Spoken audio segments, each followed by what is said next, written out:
What's up, people? It's Kimar Geek 1990. Welcome to part 5, the live stream of Danganronpa Trigger Happy Havoc. Here I am messing it up after getting it good the last two live streams. But anywho, I know we're starting this week Wednesday with the live stream instead of Monday or Tuesday. Well, for Monday, because I think I made it clear from now on my days off, I'm actually just not gonna stream. I'm just gonna do more relaxing and or play some games, but without worrying about live streaming. Now Tuesday I did work, but I worked both my jobs. So by the time I got home around 6, yeah, there was no way I was gonna be able to live stream. But I'm here today. And as for last week's Saturday Liddy live stream, apparently it didn't happen because 2 people promised, like I've been saying, that they were gonna get the game, Lethal Company, and live stream it, and apparently they didn't do it. So I was upset, and I decided not to do any Liddy live stream at all. So but will I ever do Liddy live stream Lethal Company? I don't know. Will I even be doing a Liddy live stream this Saturday? It's looking more like I probably won't at this point. I'm still kind of upset about it, so yeah. I don't know. I really don't know, but back to this game. So last week we got a double murder. Taka and Hifumi were murdered. And we was doing an investigation, looking for stuff. But all that stuff really did took so many hours. I didn't feel like doing the class trial right there. The last time I did that, it was almost like 5 hours of live stream. So we are just gonna do the class trial, and then we're just gonna continue on with the story. So yeah, we're gonna find out who actually murdered with the double murder.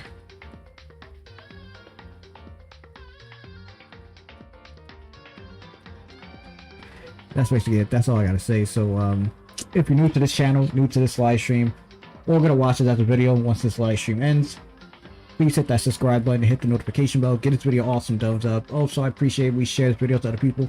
Let them know about my channel, the live streams I do, gameplay recording, short reel videos, or anybody who's into murder solving games, mysteries, trials, games, you know, or anybody who's a fan of the Danganronpa series. You already know, send them my way. So let's get to this. Only thing, let me double check something.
Alright.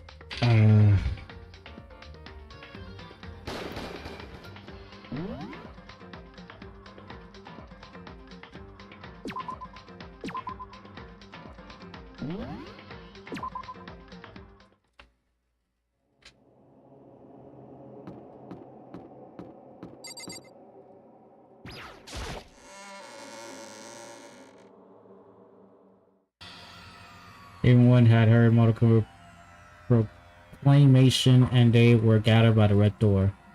Seems that, well, we're all there. Monokuma appears! Hello, hello. He multiplied? Nope. Wrong. Not multiplication. It's just that way because of an illusion. I'm moving so fast, only one looks like a multiply. Can you guys tell which one is the real Monokuma?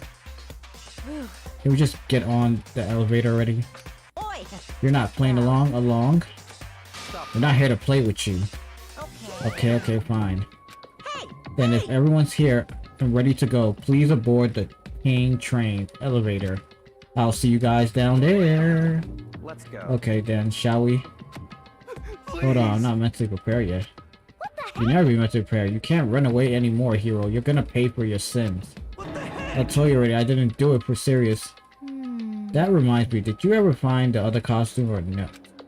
Oh no, but unfortunate, it would seem we have our culprit. Hey. This is the place to talk about it. Save your accusation for when we get to the courtroom. That's right. She's right. Let's get down there first, then the story can really begin. Yeah, good idea. That's right. I have to do it. I can't let whoever killed Hifumi and Taka get away with it. For everyone who's still alive, and for the two that lost their lives.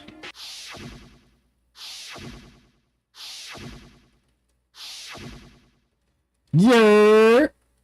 Looks like you're here on time, man. Looks like you're here to see who really murdered the two. The one who killed Fumi and Taka, the one who killed two of our friends. The killer is someone right here.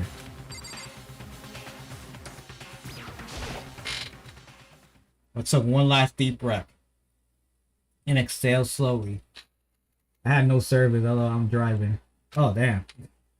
I began to walk towards the elevator. Once everyone was aboard,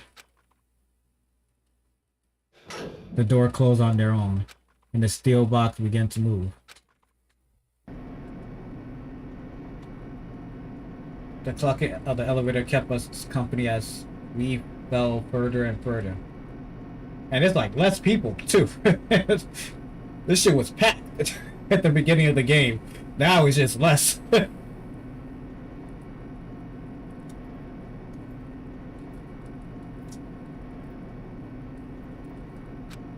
There was no going back. Until we settled all this, we couldn't go anywhere. Not sure how long it was before the elevator finally came to a stop. The elevator doors slide open up into a cruel fate. Well, I see all of you gathered together like this. I realize just how few of you there are left. Your school life is slowly reaching its climax. Only because of you. Why are you making us do such cruel things to each other? What? Do you really hate me so much? But I'm so cute. Come on. Stop goofing around, begin the trial.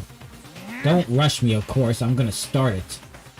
I would never be like, stay tuned for the action-packed class trial after this commercial break.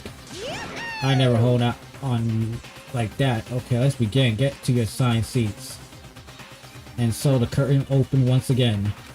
The deadly judgment, a deadly deception, a deadly betrayal, a deadly riddle, a deadly defense, a deadly fate, a deadly class trial.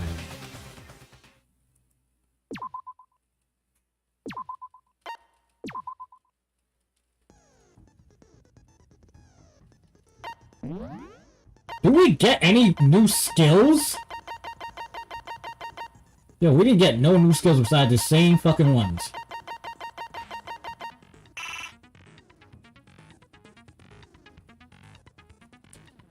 Well, let's just fucking get this over with.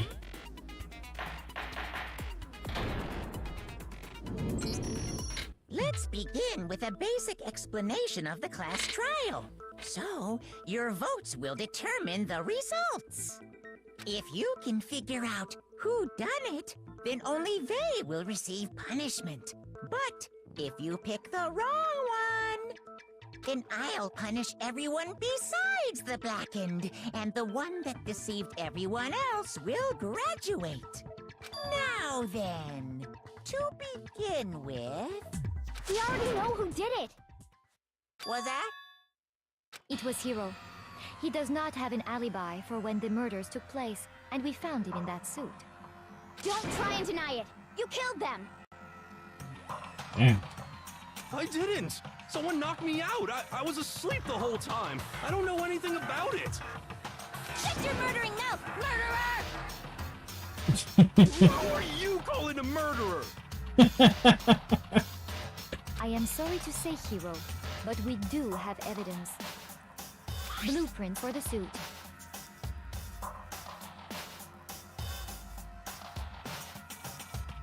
Parts we assume were used to build it. And all of it was found in your room. You have to admit, the evidence is quite compelling. It points to you as having created the suit and wearing it while committing crime after crime. How many times do I have to tell you? I don't know, I don't know! Is Hiro really the killer, or... Before anything else, we have to make that clear.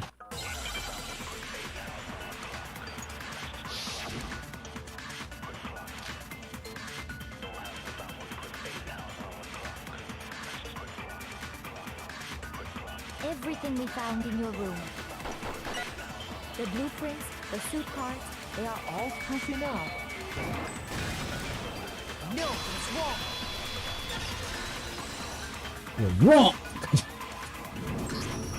Are we sure Hiro really made those blueprints? What do you mean? Well, take a look at this. It's the note that Hiro wrote, asking everyone to meet up after Alter Ego disappeared. The handwriting's obviously different, wouldn't you say? When you compare it to the blueprints. There's no way you could think the same person made both of them.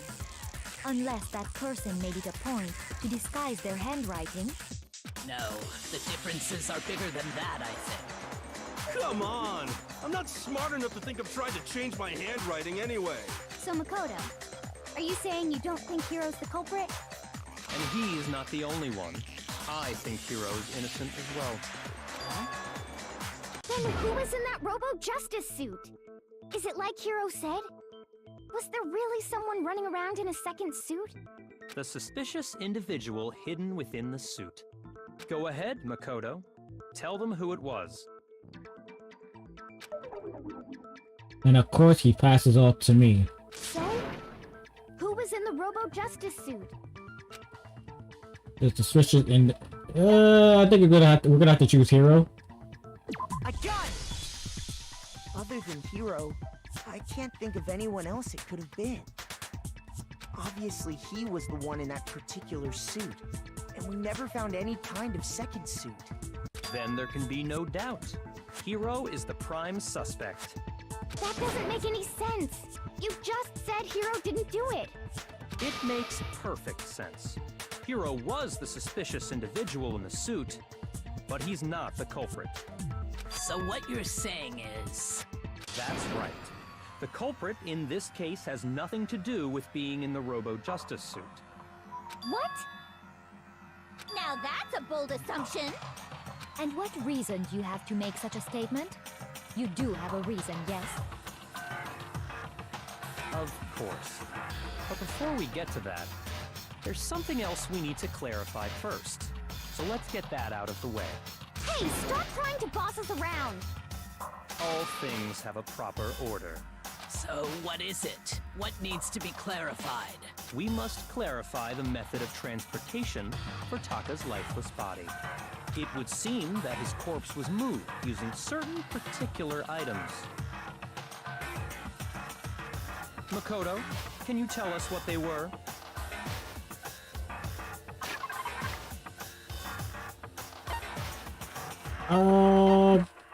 Yeah, the blue tart. I got it!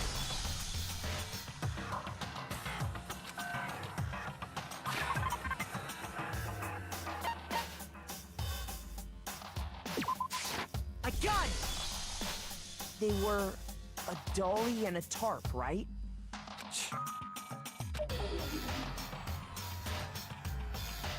So, let's see if I can explain. Taka's body disappeared from the equipment room, and then we rediscovered it in the repository. And when we found it for the second time, it was wrapped in a blue tarp, right? It was the same tarp that, up until then, was stored in the equipment room. So the killer must have seen it there, and decided to use it when they moved Taka's body.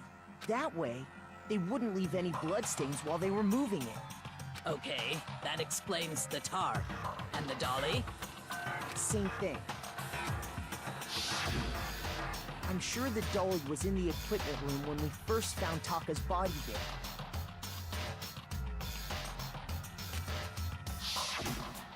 But when the body disappeared, so did the dolly. Later, when Taka's body reappeared in the repository, so did the dolly. In other words, you think they used the dolly to move the body, am I right? But are you sure you are not mistaken? Huh? Are you absolutely positive the dolly was in the equipment room when we found Taka's body?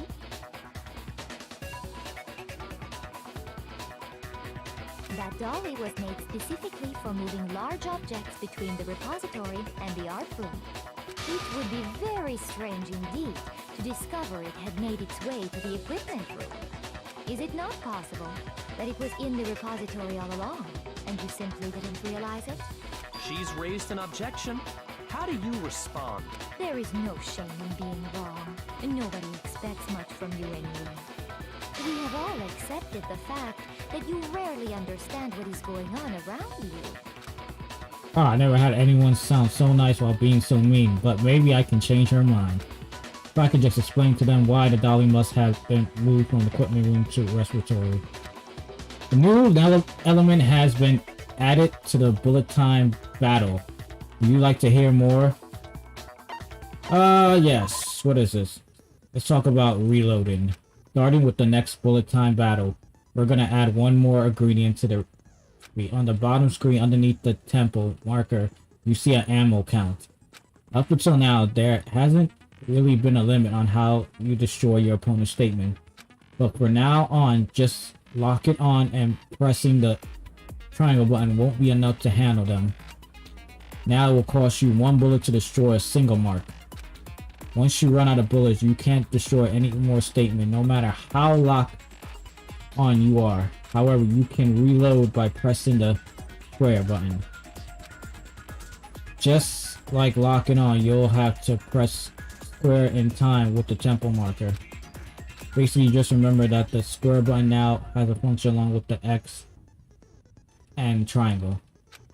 You'll automatically reload at the start of the fever time and your ammo will not decrease. Oh, but if your action difficulty is set to just, you won't have to reload at all. In which case, you can ignore everything I just said. Well then, good luck.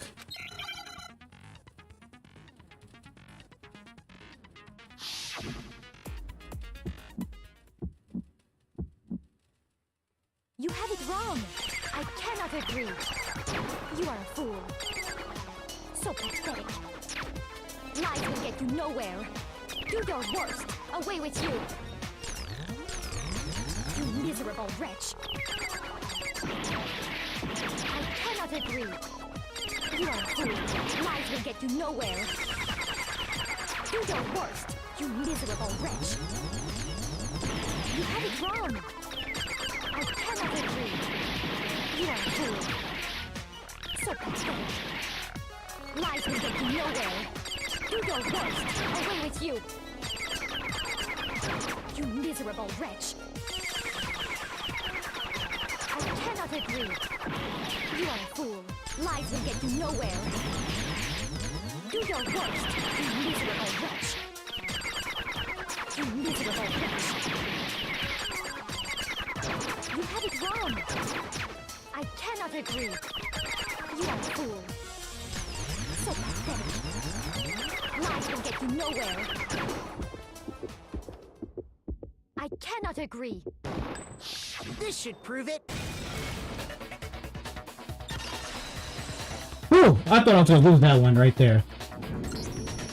If you're asking for proof that the dolly moved, I have it right here. When I found the dolly in the repository, one of the wheels had a blood stain on it. There was a pool of blood in the equipment room with a tire mark in it that matched the dolly wheel's tread. The killer probably rolled the dolly through the blood on accident as they wheeled the body out of the room. And as the blood dried on the tire, they moved the body into the repository. So there's my proof that the dolly was used to move Taka's body. Jesus. So let's really hate me that much? Well, anyway, that was just something we had to get out of the way. Let's get back to the main subject. Yeah, the subject of how Robo Justice didn't do it. Because if it's not a killer robot, then what kind of robot is it? I'm not sure that really matters. I'd be happy to explain why the occupant of the suit couldn't possibly be the killer. If you look back on how the body was transported, it will become immediately obvious.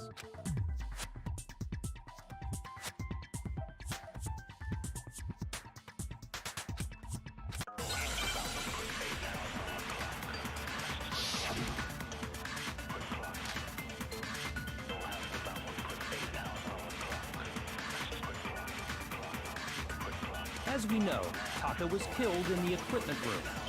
And from there, the body was moved to the repository, correct?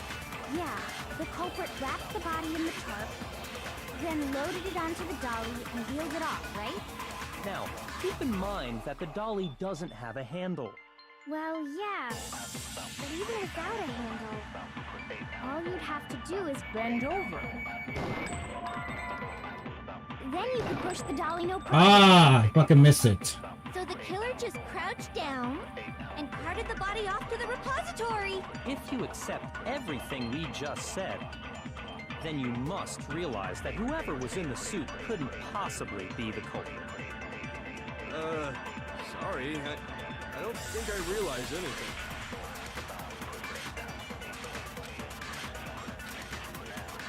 As we know, Taka was killed in the equipment room. And from there, the body was moved to the repository, correct? Yeah, the culprit wrapped the body in the tarp, then loaded it onto the dolly and wheeled it off, right? Now, keep in mind that the dolly doesn't have a handle. Well, yeah, but even without a handle, all you'd have to do is bend over. No, it's wrong.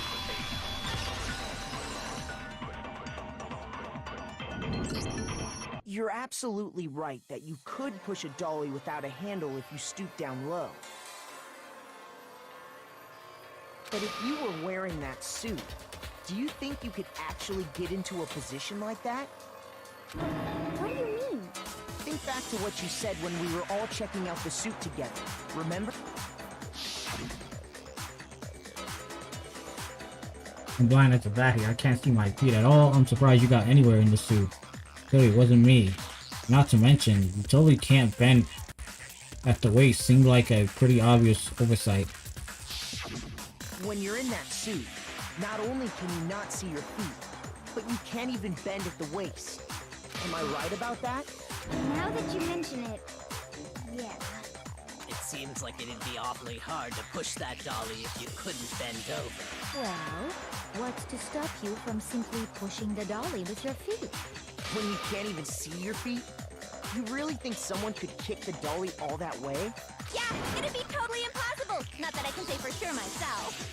On top of that, if you were wearing such a rigid, cumbersome suit, it's very unlikely you would have the dexterity to go about wrapping the body in a tarp.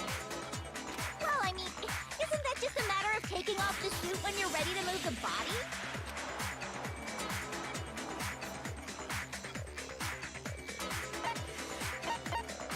I got it!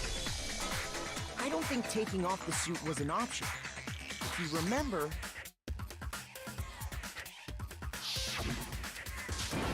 I don't know what's up with this thing, but I can't actually get it off. That'll help. Why would you explain that you can't take off by yourself? I didn't make this stupid freaking thing. There's a pouch on the back that's keeping you from getting it off. It looks pretty sturdy. I don't think you could get it off on your own. You don't really have a choice. Let's help you. That's true. It seems impossible to put the suit on or take it off without help. Then you really can't take it off by yourself? Hero wasn't just making it up? Of course I wasn't making it up. If he could have gotten it off by himself, I don't think he would have let us see him wearing it.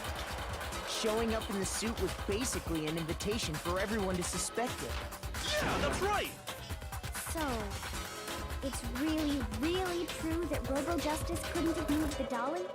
To be clear, whoever did move the body, it couldn't have been Hero in the robot suit, correct?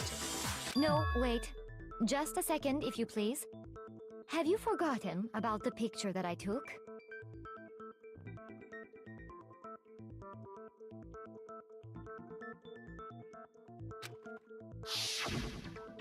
You all got a good look at it, did you not?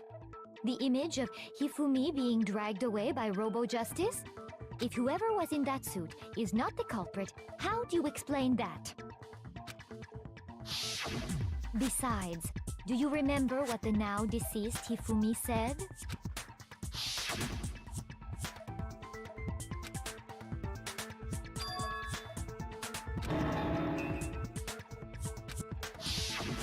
So long as those facts exist, the proper conclusion is beyond question.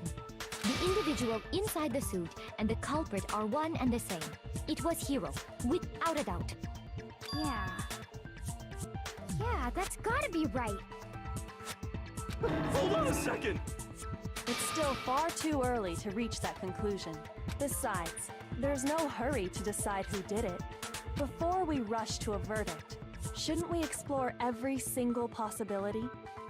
Instead of seizing on one viewpoint, the truth is uncovered by analyzing things from every angle. Perhaps, but where do we go from here? Let's review this series of unfortunate events from the beginning. Maybe we'll uncover something new. What a pain in the ass! I don't disagree, but our lives are on the line. If this is what it takes, we have to do it. Plus, maybe we'll get to find out where the heck Kyoko was when everything went down. All right then, let's take another look back at what happened. I suppose we could start with this morning. 4 of us gathered together in the dining hall. Makoto, Hina, Kyoko, and myself. We waited there for quite a while, but nobody else showed up, so we went to look for everyone. That was around 8 a.m. And as soon as we split up, Kyoko went missing. Soon after that, Hina found Celeste in the rec room and quickly came to get Makoto and me. It seems I was unconscious for about an hour after I was attacked by my mystery assailant. I know it was an hour because I remember being attacked a little after 7.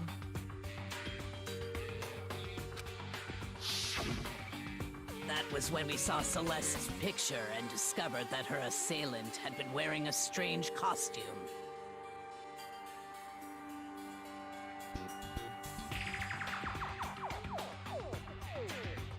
I was just usually slow.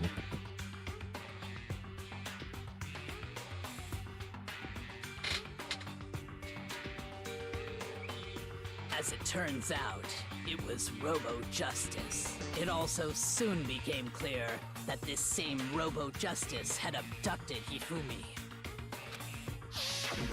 We were soon joined in our search by Byakuya and Toko, and then went on to find Hifumi in the library.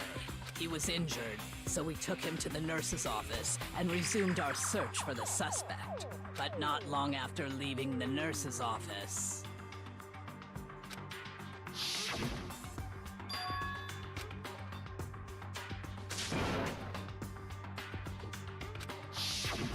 When Celeste told us that, we decided to split up and search the second floor. And soon after that, I saw someone moving around on the 3rd floor, and I yelled out to everyone as soon as I did.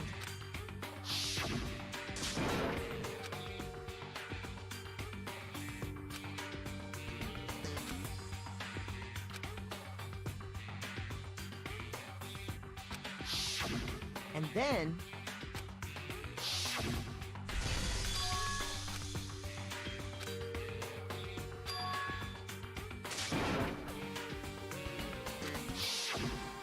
that point, we decided to divide up into 2 groups.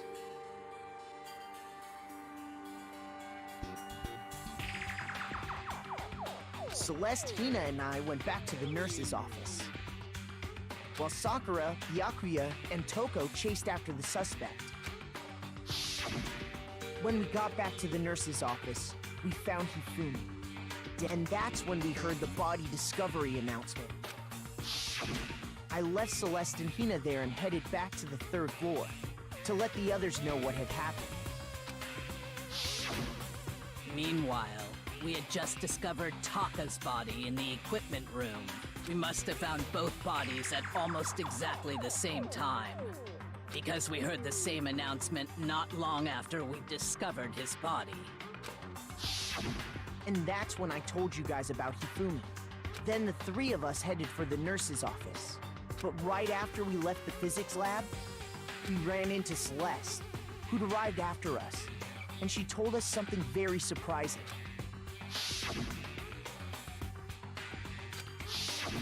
We rushed back to the nurse's office and saw that she was right. Then we remembered we'd left Toko passed out in the equipment room, so we hurried back again.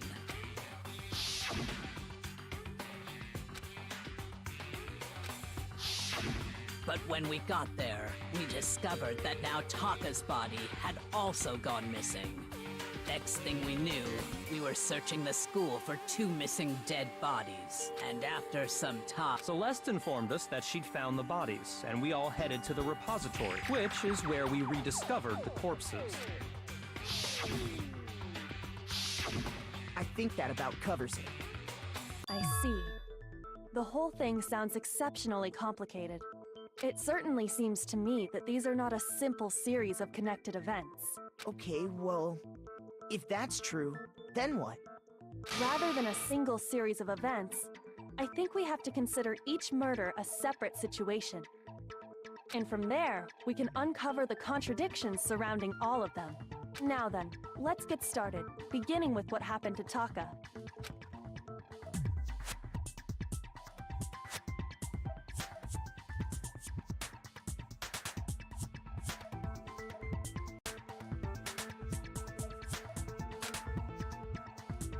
For the truth, I have to find them no matter what. Okay. Dun, dun, dun, dun, dun, dun, dun, dun, dun, dun, dun, dun, dun.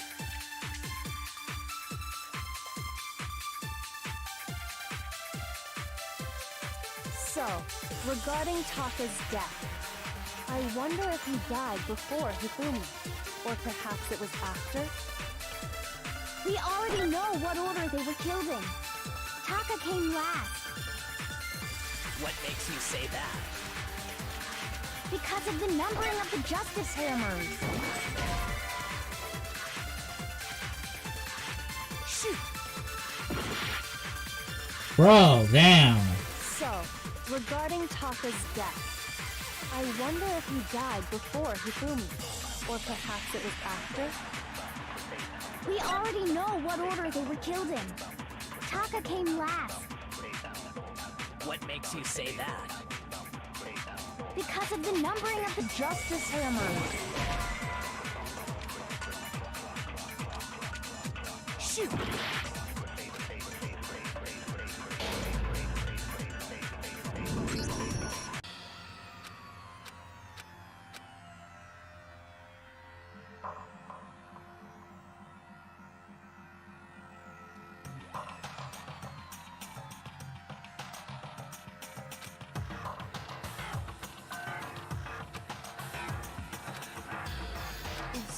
Is this...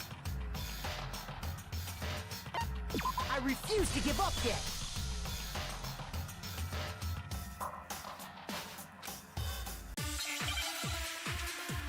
It has to be the numbering.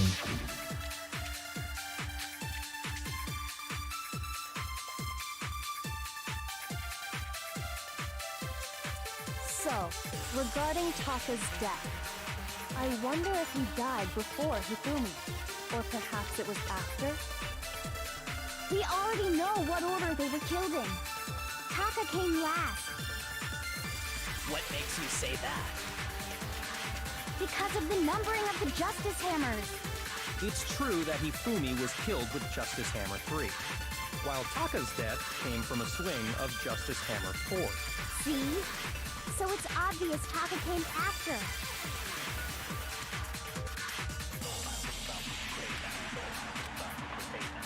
So, regarding Taka's death, I wonder if he died before Hifumi, or perhaps it was after? We already know what order they were killed in. Taka came last. What makes you say that? Because of the numbering of the Justice Hammer. That's why I messed up. I was supposed to absorb that other one and hit it right there. I just forgot how to do the absorbing There's button. no reason to assume that the hammers were used in the same order as their numbers.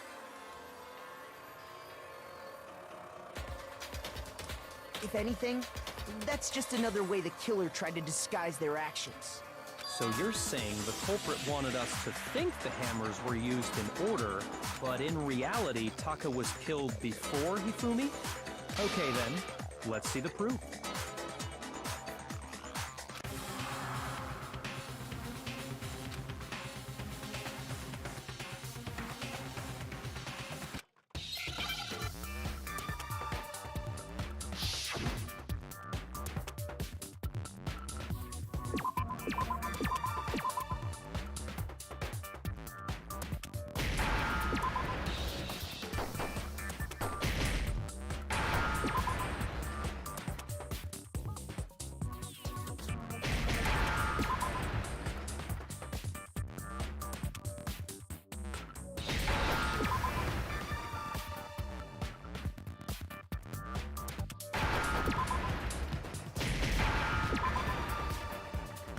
Wristwatch. Now I understand. I got it. Taka's wristwatch.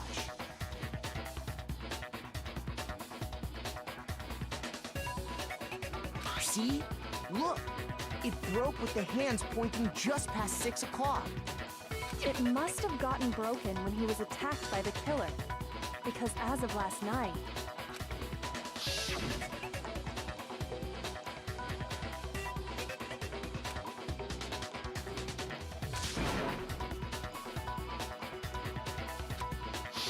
so if it wasn't broken after 6 last night, then he must have been attacked around 6 this morning.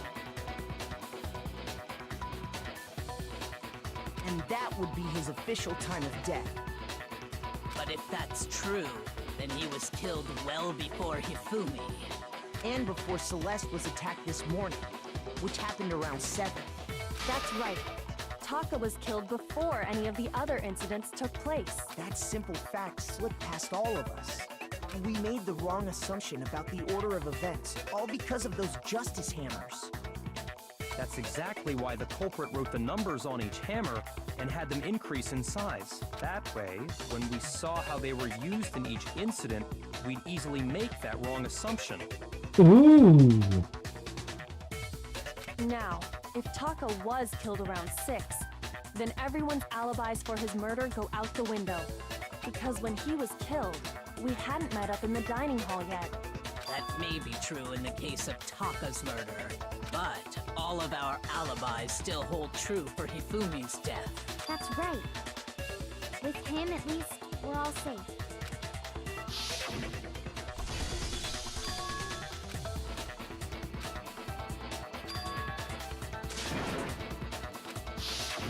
When we heard Hifumi screaming, we were all together. Except for Hiro and Kyoko. Then we all ran down to the nurse's office, and that's where we found his body. That's totally true. We're all in the clear. Oh, I know! They must have recorded him screaming on a tape or something, then played it later on! If that's true, where's the tape? I don't know. Don't just go making stuff up. Anyway, we all have rock-solid alibis for when we heard Hifumi scream, since all of us were there together. And it does not stop there. There was also the moment when we discovered his body had disappeared. When his body vanished from the nurse's office, Hina and I were in the bathroom together, while everyone else was in the equipment room, correct? And then there's the disappearance of Taka's body from the equipment room. At that time, we were all gathered together in the nurse's office because of Hifumi going missing. Well, don't forget, I was passed out in the equipment room the whole time. Wait, then what if Genocide Jill did it?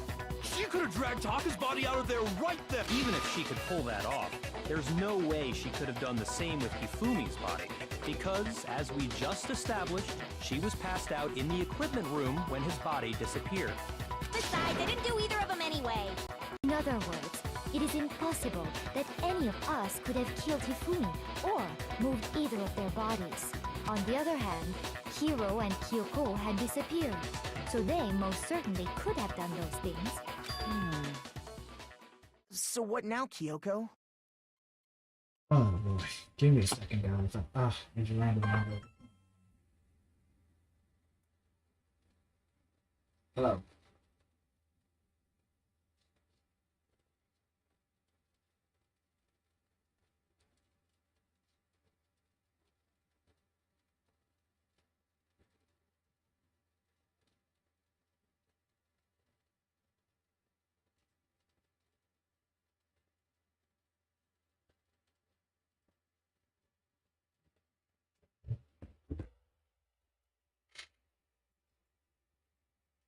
Something like that, random ass numbers.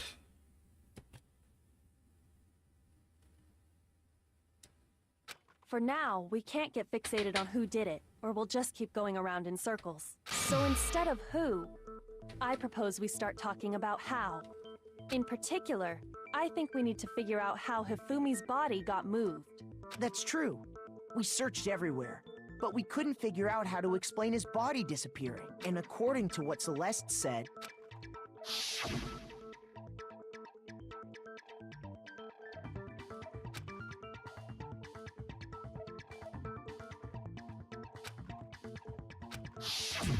his body apparently disappeared in the 1 minute her and Hina took their eyes off of it. But to carry that much weight from the first floor up to the third in that short amount of time? Oh man, yeah! There's no way! It'd be impossible! Well, what if I told you there was a way to make the impossible possible? What? How? If the dead body were to move itself. The dead body moved on its own? No! Not another... I don't think it has anything to do with the occult. I think what she's implying is, we thought Hifumi was dead, but perhaps in reality he was still alive. He was alive? Are you saying Hifumi wasn't carried out of the nurse's office, but simply walked out on his own? But I mean, we found his body. He was dead. Perhaps he was simply playing dead. That it isn't possible.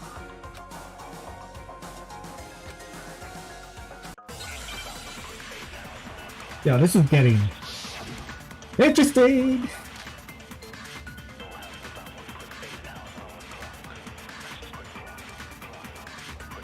Are you saying that when we first found Hifumi in the nurse's office, there's a chance he was actually still alive?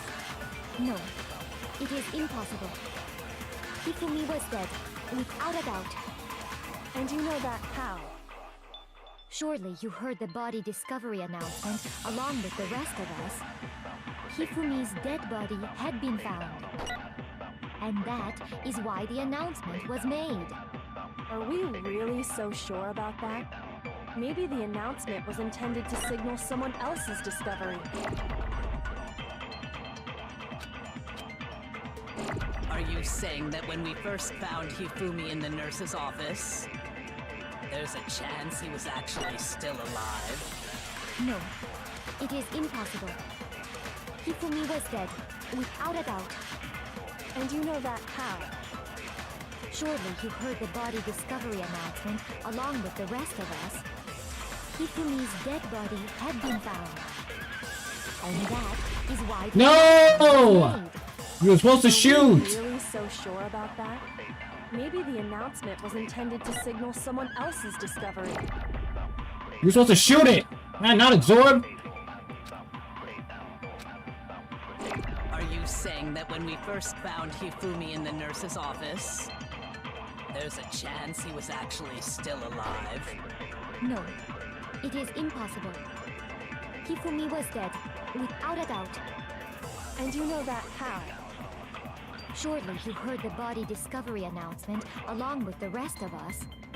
Hifumi's dead body had been found. No, it's wrong.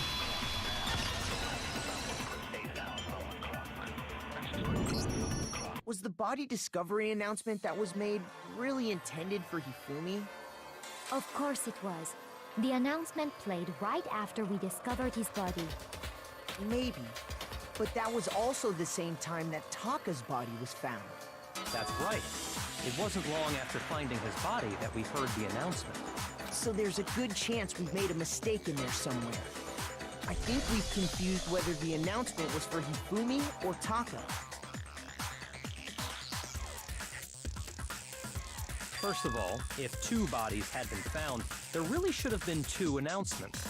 Maybe Monokuma simply got lazy and rolled them together into one. What do you say, Monokuma? Any comment? Well, it's a very sensitive issue, so I can't go into too much detail. But what I can say about the body discovery announcement is that it's only broadcast when 3 or more people find a dead body for the first time. That didn't answer our question, man. We're asking if you're a lazy bum. No, actually, that was plenty. Huh? He said it's only broadcast when a body is discovered for the first time. Which means, even if we find the same body again later, he won't make the announcement again. If that's true, then why was the announcement made again later on? Huh? Later on? Exactly. We heard the body discovery announcement twice.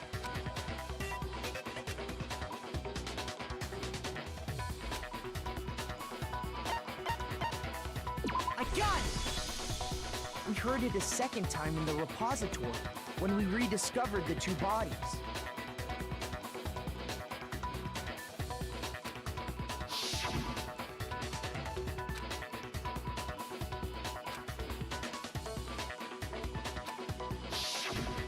It didn't seem weird at the time, but it contradicts what Monokuma just told us, doesn't it? Exactly. If we were actually rediscovering both bodies, the announcement shouldn't have played. And in reality, when the 2 dead bodies were rediscovered, one of them was actually being discovered for the first time. So, when we found Hifumi the first time in the nurse's office, he wasn't actually dead yet. Meaning, he wasn't actually found dead until we came upon him in the repository. And that's just part of it. There's one other thing that leads me to believe he was still alive in the nurse's office. Oh, I know! Because he was super good at playing dead! Bada bing, bada boom! That is the worst logic I have ever heard. But honestly, I do not think there's anything that can prove he was still alive. Okay then, let's take another look at the events surrounding the discovery of his body. Then it should become clear whether he was really alive or not. This whole thing is pointless.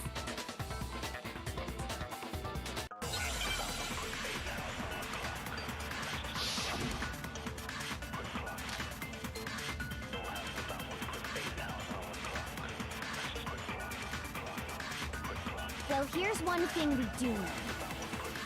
The first time we found Hifumi's body was in the nurse's office. And then, while me and Celeste were in the bathroom, his body disappeared. And the next time we saw his body, it was in the repository. But when you compare his body before being moved and his body after being moved, other than the change in how it was positioned, there was no notable difference. No, it's wrong!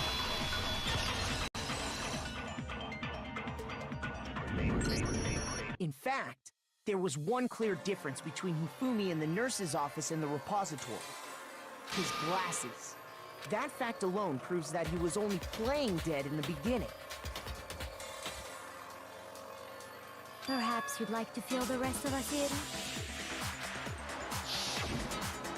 When we found Hifumi in the nurse's office, his glasses were covered with blood. But when we found him again later in the repository, they were spotless. And I found the item he used to wipe them clean in the nurse's office trash can.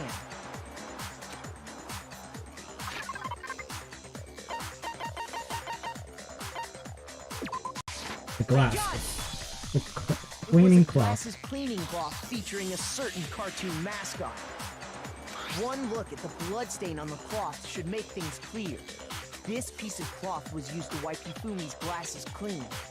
And the mascot on the cloth is the same one that's on the digital camera, right? And whose digital camera was it? Hifumi's, of course. The character was Princess Piggles from Demon Angel Pretty Pudgy Princess, I think. I highly doubt anyone but Hifumi would have brought something like this to school.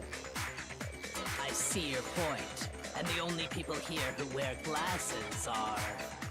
I wouldn't be caught dead using a tacky piece of garbage like that. A few tissues is all I need to keep my glasses clean. Then there's no question. It belonged to Hifumi.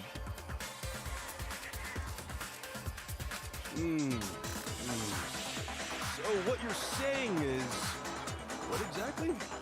What I'm saying is, the blood on his glasses was wiped away using his own glasses cleaning cloth.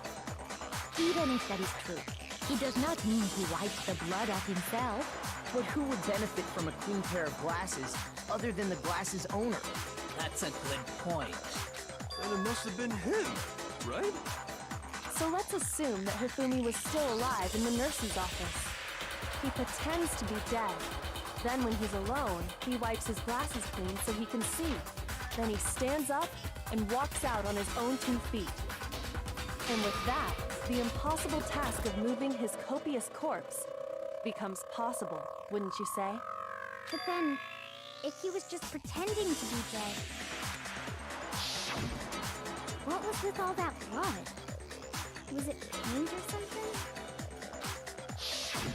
The fridge in the nurse's office contains packs of blood for emergencies. He probably used one of those. He figured if he was gonna play dead, he should go all out, so he just dumped it everywhere! But he got crazy with it and had to wipe his glasses off when he was done! God, what an idiot! And if Hifumi was still alive at that point, the disappearance of Taka's body is easily explained. It should be perfectly obvious who must have moved Taka's corpse. I got it! It could only have been Hifumi. While we were all gathered in the nurse's office, he went to the equipment room and took Taka's body. That also explains how the door to the repository got locked. The door was locked? Well, after the bodies disappeared, we all went looking for them, right? So me and Sakura headed for the repository. But when we got there, the door was locked. And the repository door can only be locked from the inside. Which means, when Hina and Sakura got to the repository, someone was already inside. And it could only have been Hifumi, who just finished stashing Taka's body there. He convinced us all he was dead, and when he saw his chance, he dragged Taka's body to the repository. So, Hifumi wasn't just another victim in this case. He was one of the assailants. But that means he took part in the murders. I just can't believe it. If you're having trouble, would you like me to show you one more piece of evidence? There's more? Oh, absolutely. The single biggest fact pointing to his involvement has yet to be revealed. You know what I'm talking about, right, Makoto? The item he took off of Taka's lifeless body? Wait, what was it? Oh, I think it's this one. I got it! You're talking about the note Hifumi had hidden away, aren't you? Hidden note? That's right. We found it stuffed in his pants. What? In his pants? Yes, his pants. Okay, well, forget about the pants for now. Take a look at what the note says.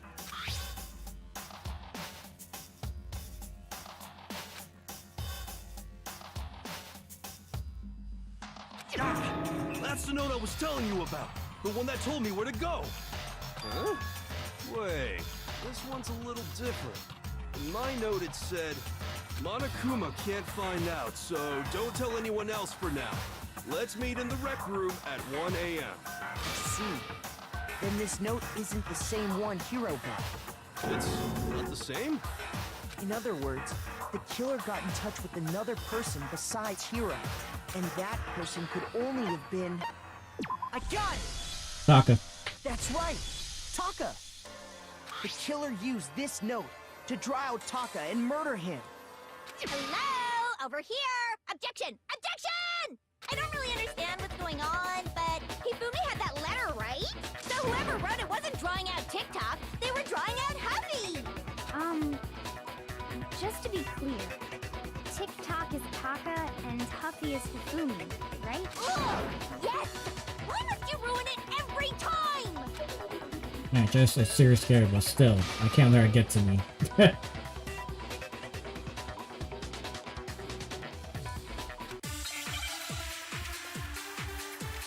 Ding, ding, ding, ding, ding, ding, ding, ding, ding, ding.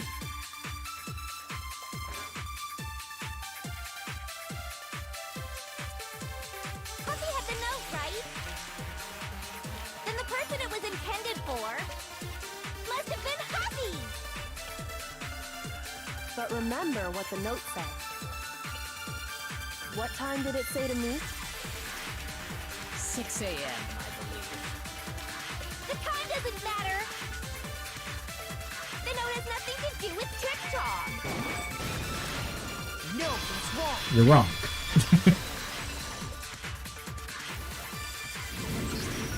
No, there absolutely is a connection.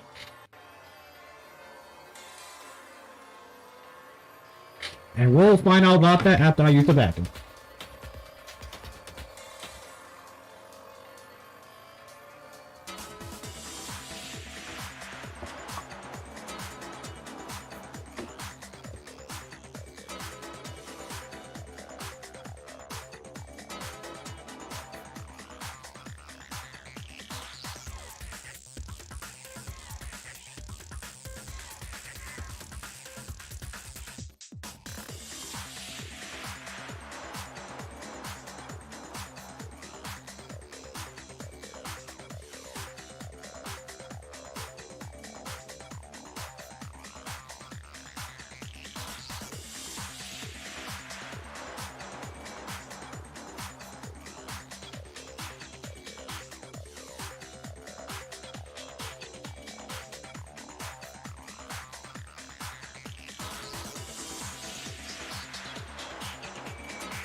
Alright, I'm back. What the hell are you talking about? The note said to meet at 6 a.m., which is the same time Taka was murdered. We've already proven that using his wristwatch. But there's more. Look where the note says to meet. The equipment room, right? Which is where Taka was killed. I see. So, Taka was murdered at both the time and place written in the note. I think that should be plenty to show that this note was definitely meant for Taka. Well, when you put it like that... No further objections! Then someone used that note to trick Taka. just the same as me. The culprit really is a cold-blooded monster, telling people they found a way out. But if they gave the note to Taka, what was Hifumi doing with it? Stuffed down his pants, no less! Most likely. Hifumi stole it off Taka's corpse after he died. Where's your proof? Go ahead, show us.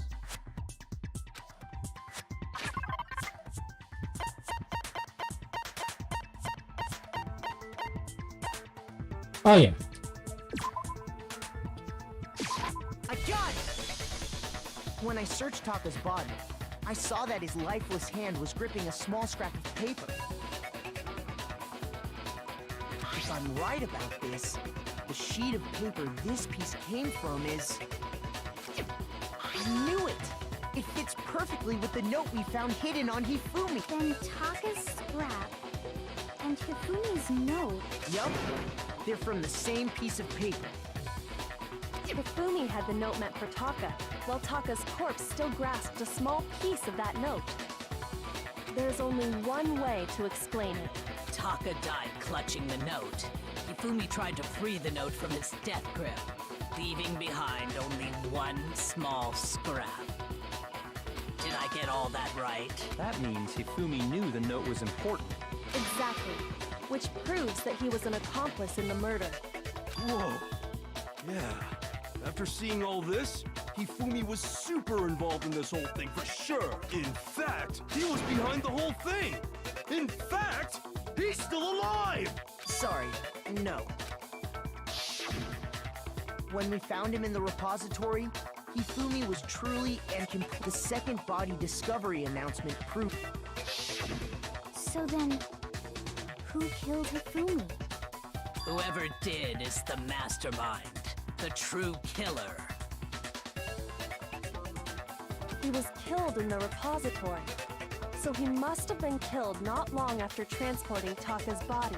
So, he must have been killed after Taka's body vanished, but before we found both bodies in the repository. During that time, we'd all split up and were searching for Taka's missing body.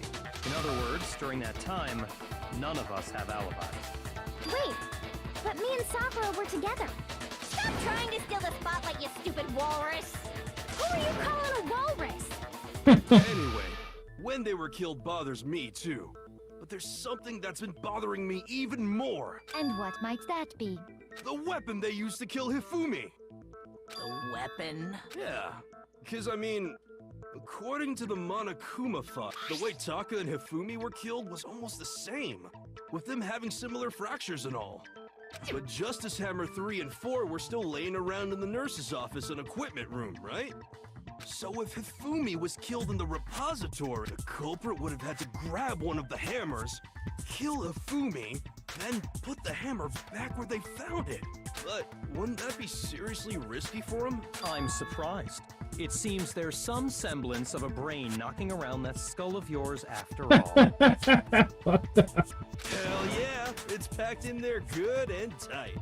He's right, though. I don't understand it either. The Monokuma file makes it clear that they were killed using similar instruments. But if the hammers were already laying around those other rooms... So the question is, how could the culprit have gotten their hands on either of the hammers? Personally, I haven't a clue. So which hammer was used to attack Celeste? Number 1 or number 2? Those were accounted for in other rooms too. And I don't think either one is big enough to kill someone. Is it not possible they used a different weapon? I don't think it is possible. They were both killed with the same kind of thing, right? So then, what was used to kill Hifumi?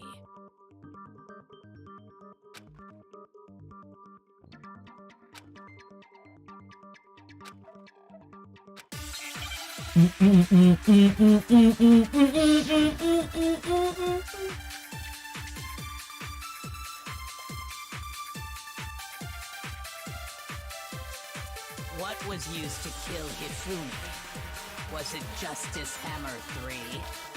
Maybe Justice Hammer 4?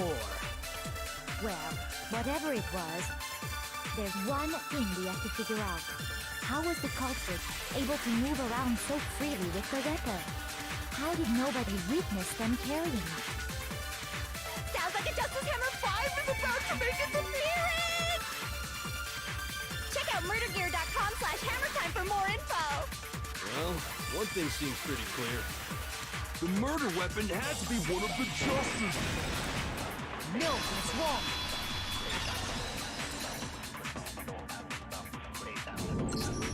The murder weapon wasn't a Justice Hammer at all. No, it was something completely different. But, seriously? A different weapon? Specifically, a hammer from the repository.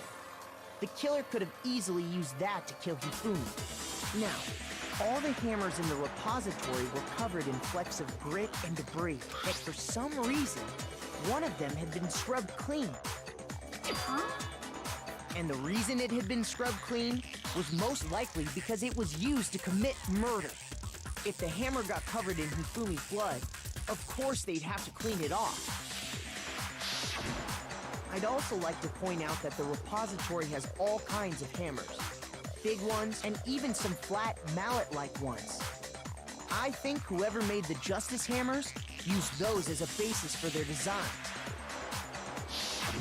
If that's true, that would explain the Monokuma Files note about the wounds being similar. So Hifumi moved Taka's body to the repository, where someone then used a hammer to kill him.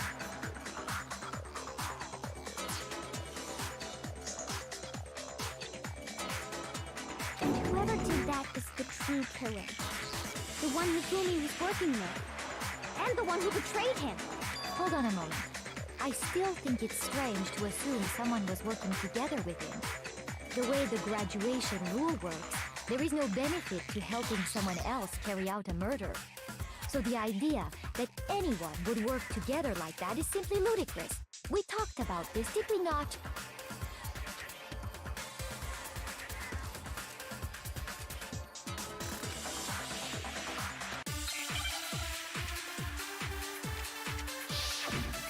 Yeah, I always love this team.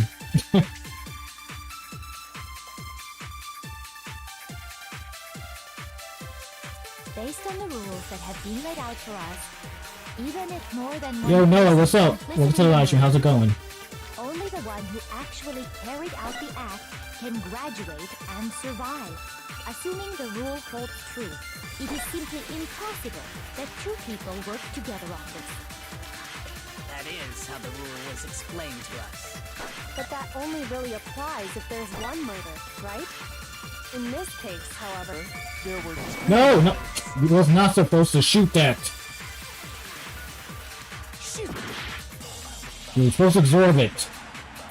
Based on the rules that have been laid out for us, even if more than one person is Then again, I can't press the freaking slow only option. the one who actually carried out the act can graduate and survive. Assuming the rule holds true, it is simply impossible that two people work together on this. That is how the rule was explained to us. but that only really applies if there's one murder, right? In this case, however, there were two murders.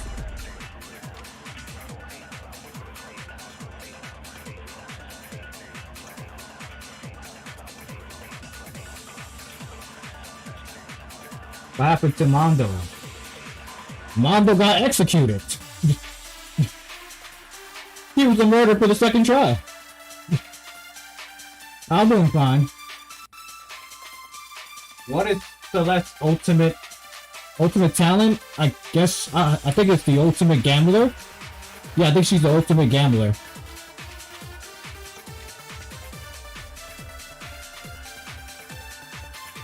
Based on the rules that have been laid out for us, even if more than one person is complicit in the murder, only the one who actually carried out the act can graduate and survive. Assuming the rule holds true. Gotcha.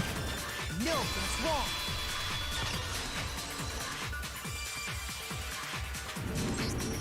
Since there were two murders, it's at least plausible that more than one person was involved. She must be over 21, so why is she in college? Because you need to be 21 to gamble, right?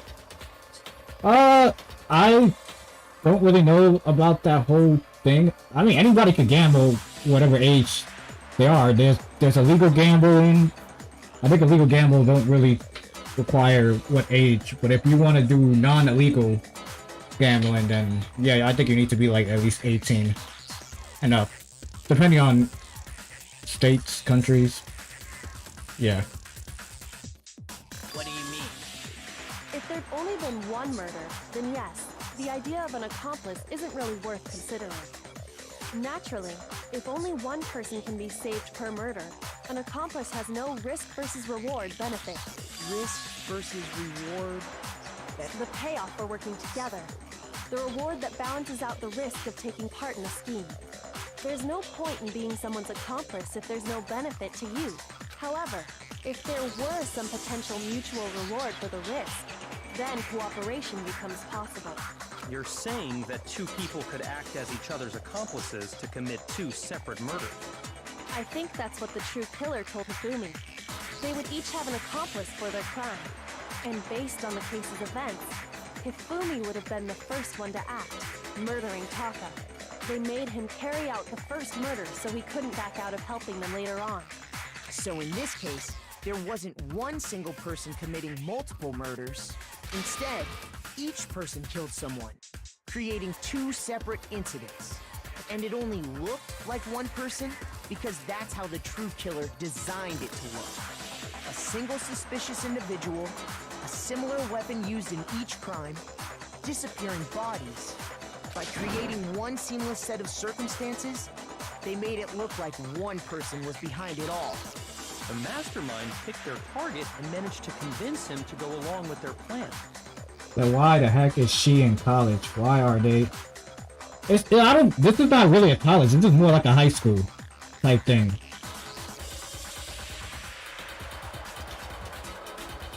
This is a high school that was guaranteed successful.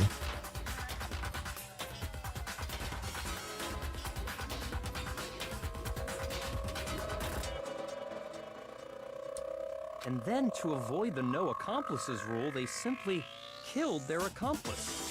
Which, if true, means that betraying Hifumi was part of the plan from the very beginning. That's just awful. How could anyone be so cruel? You think so? I can't help but admire its cunning. Still, their choice of accomplice seems odd. The effort made to convince us the two murderers were the same, that was the main characteristic this time. Yoko must have noticed that fact from the very beginning. Guarantee successful, like guarantee whatever future job they want. Her ultimate is the ultimate swimmer. She can swim like a pro. Which is why she's not to look at this as a series of connection event, but entirely separate incident. Yoko really is amazing, although when you think about it, she's almost too amazing. Like, it's almost unnatural how good she is at it. I understand how an accomplice could be involved, but then who was the one pulling Hifumi's strings? That's problem numero uno right now. The true criminal looked to carry out a number of actions, in the end, murder him. In the depths up to now, the way the case has unfolded, when you consider all that, there's really only one person who seemed fit.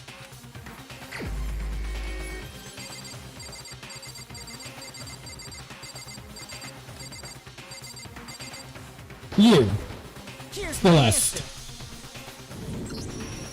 It was Celeste. Ah, so I'm the suspicious individual now, am I? I really do hate this kind of joke. A joke? I wonder. So what you are saying, then, is that I specifically chose to work together with Hifumi. The idea that I would choose to spend any amount of time interacting with him, that I would go within 10 feet of that shit from brains, that lazy, worthless, goddamn idiot! Pardonnez-moi. Just to be clear, there is evidence to support it. Is that so? It is. Throughout the investigation, there was certain behavior that was common only to the two of you. Considering what we've learned so far, it only further proves that the two of you were working together. I got it! The behavior they had in common has to do with the suspicious individual in the suit, doesn't it? The only ones who ever actually saw Robo Justice firsthand. That's a little fishy. Oh, that's cool that Ao's a good swimmer, but like real, that's really fishy. You can get any job you want. These people are kind of dumb. I mean, what can you say? It's Danganronpa.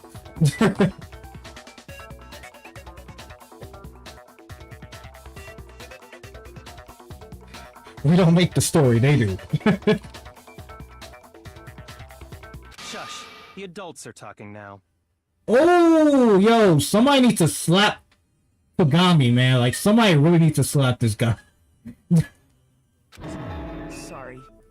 As he said, only Celeste and Hifumi ever laid eyes on the costumed individual. Someone needs to slap this guy, man. If we accept that Hifumi was one of the culprits, we can't help but suspect what Celeste has said as well. Are you saying everything they told us was a lie? After taking Hifumi to the nurse's office, we all began our search for this individual, correct? And not too long after that, do you remember what Celeste said?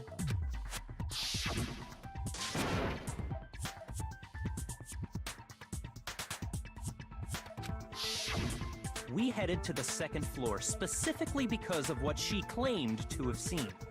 Next, to draw us all to the physics lab up on the third floor. She let out a blood-curdling scream. And when we'd all come to see what was wrong, what was it she said?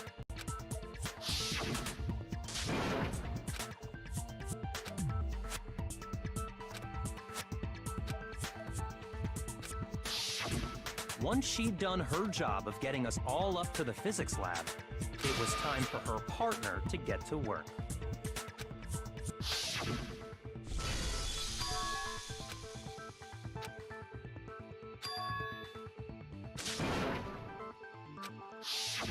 It was to get us to divide into two groups, so that we would discover both bodies at the same time. And you kind of pick who survives. You can't pick. You gotta choose the person who did the murder. If not, everybody dies except for Celeste was precisely the one except for the person who did the murder. Split up.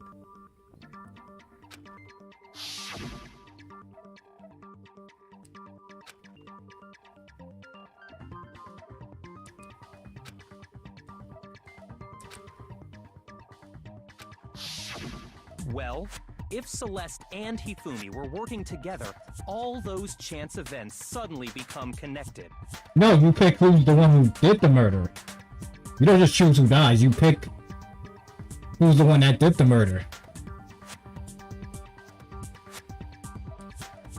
And if they choose correctly, then the murderer gets executed. If you choose wrong, then all of y'all die.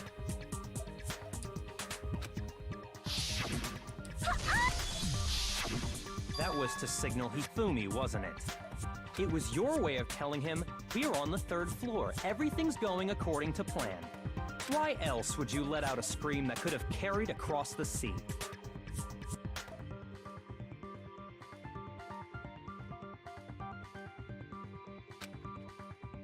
Well, that's what the game is. Strange thing. When we found Hifumi in the nurse's office, who we now know was only pretending to be dead.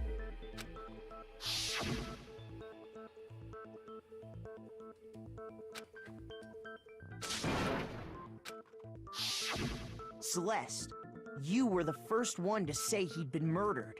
You wanted to make sure we wouldn't have any doubt in our minds. I don't believe it. Everything, the whole thing was one big act. Hina, you were with Celeste when Hifumi's body disappeared, right? Yeah.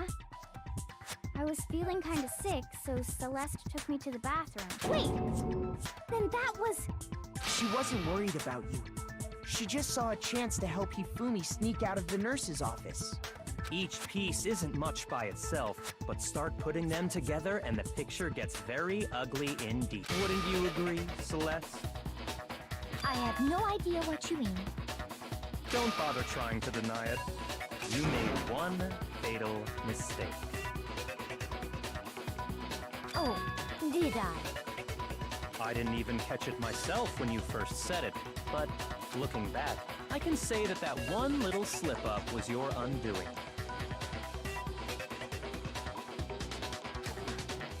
What are you I'm talking about what you said after Hifumi's body disappeared and we returned to the nurse's office.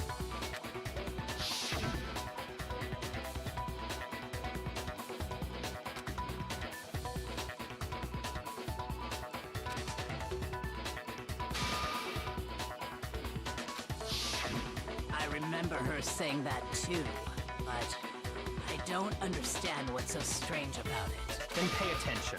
Sakura, Toko, and I were first to discover Taka's body in the equipment room. Then Makoto showed up and told us Hifumi had been killed. So Sakura and I left with Makoto. Once we were in the hall, we ran into Celeste, and the four of us headed to the nurse's office. Now, the entire time we were together, none of us said anything about Taka being dead. Think about it. Celeste's comment doesn't make sense. It was completely out of place. Yeah, I see what you're talking about. Although I don't really get what it means. Oh my god. This guy. You hear that, Celeste? Everyone's having some trouble understanding. Could you repeat what you said? Yeah, there's a nurse office on the first floor. If you're really not the culprit, you shouldn't have any problem repeating it, right?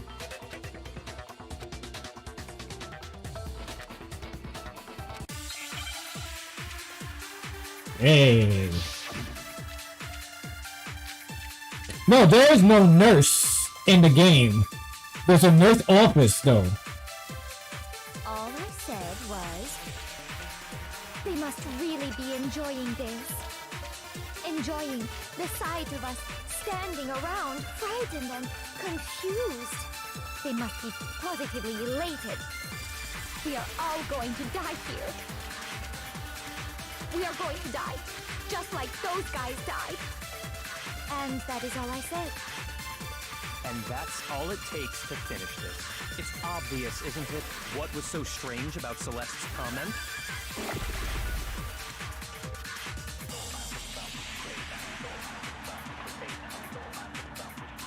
How does everyone die? Well, not everybody's gonna die in this game. But, you'll have to watch and see. All I said was, they must really be enjoying this. Enjoying the sight of us standing around, frightened and confused. They must be positively elated. We are all going to die here. We are going to die, just like those. Got you. No, that's wrong.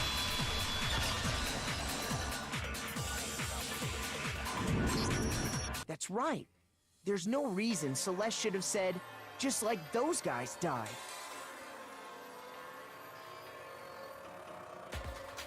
When she said that, none of us had told her Taka was dead. Exactly. And we didn't run into her until after we were all out in the hall. So there was never any chance for her to have seen his body in the equipment room for herself. So how did you know, Celeste? How did you know more than one person had been killed? And how did you know they were both guys? Because Kyoko had also disappeared, right? So she could have been dead too. You all have such vivid imaginations. You know that? Imaginations? You claim that I was lying when I told you about the suspicious person I saw.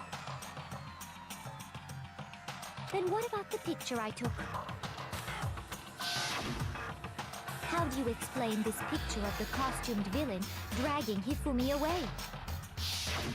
It has to be some kind of setup, right? So let's put the suit on, and then she used the camera's timer to... Have you so quickly forgotten? You are the only one who could have possibly fit into that suit. I love Celeste. It's sad she died. Plus, I happen to know that this particular camera does not have a timer. In other words, it is an unassailable fact that this is a picture of Hifumi being dragged away. If everything I told you was a lie, how can this picture exist? Simple. Are we sure that's really a picture of the suspect dragging Hifumi away? What could you possibly mean by that? Surely there are other explanations than the one you've offered up. No, there is no other explanation.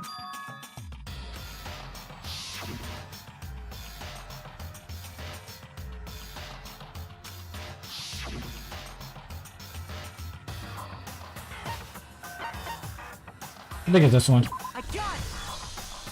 It's not a picture of the suspect dragging Hifumi away. I would say it's a picture of Hifumi dragging the suspect away.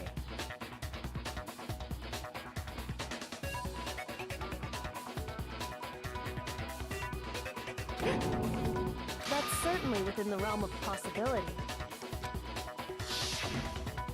The one being dragged off in that picture isn't Hifumi, but the person in the... We've simply been led to believe that it's the other way around.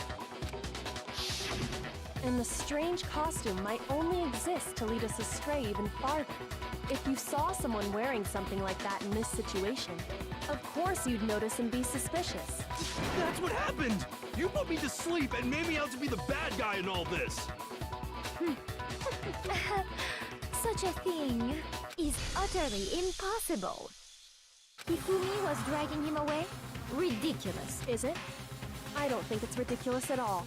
Then shut your mouth and allow me to educate you.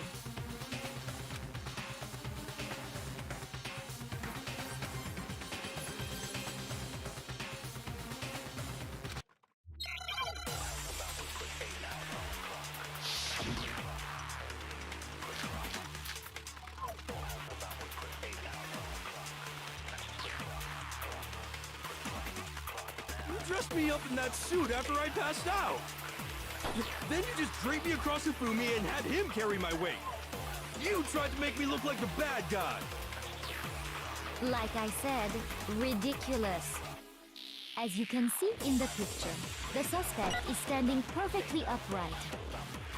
If the person inside the suit was unconscious, there's no way they could stand up straight like that. You're wrong.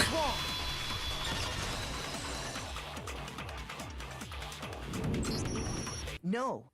Even if the person inside the suit were unconscious, they could still stand up like that. Because that Robo-Justice suit had a certain characteristic.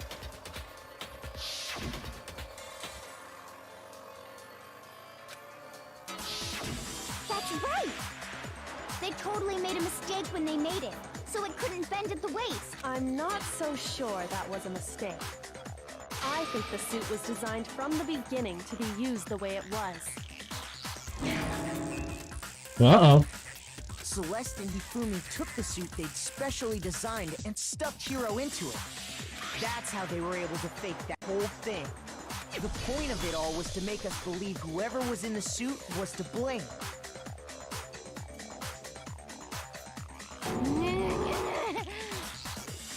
Well then, I suppose this is checkmate. Checkmate? Don't make me laugh, you idiot! What do you mean, checkmate? Celeste? Clearly! You want to cram me into your little guilty box? Well, there's one little problem. Celeste's design is so cool. Yeah, it really is cool, I'm not gonna lie.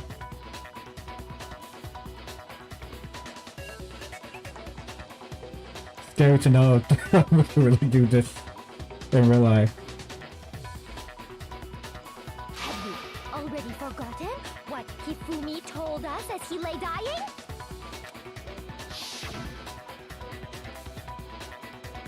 Hey, who was it? Who attacked you?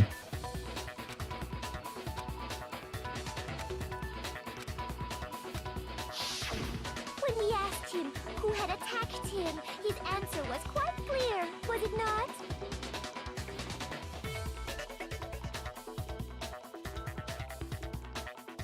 He said, and I quote, Yasuhiro. In other words, Yasuhiro Hagakure!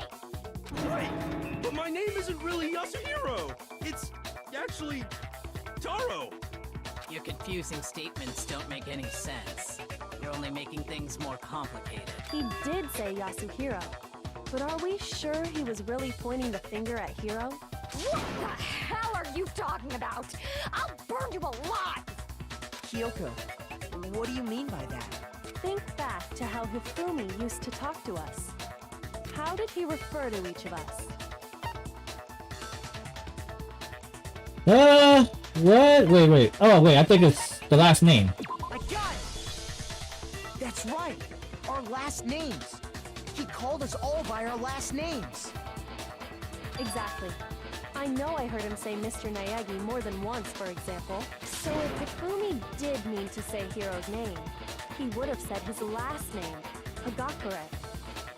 I'm sure it was just incidental. By chance, he just... It's over. It's over. It's over. It's over! You fucked, Celeste!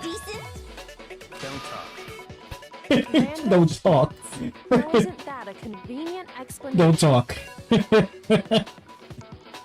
No, there's no reason to think he would have said the name any different than normal. At the time I was wearing a wig, now I have locks.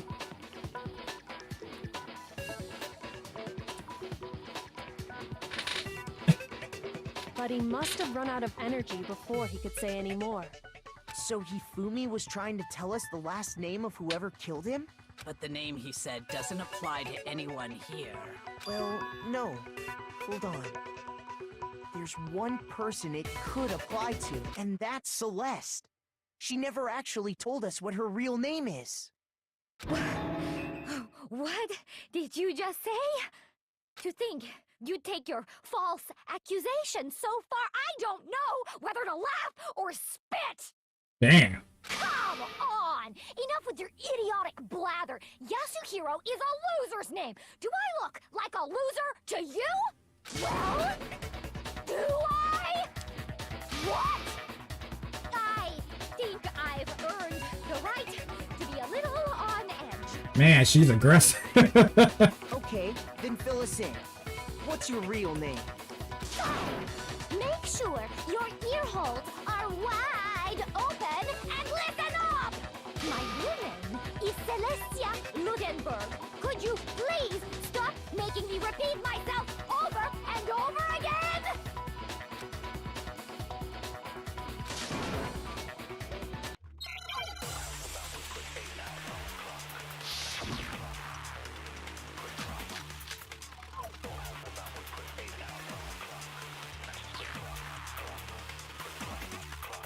Hifumi was trying to tell us something.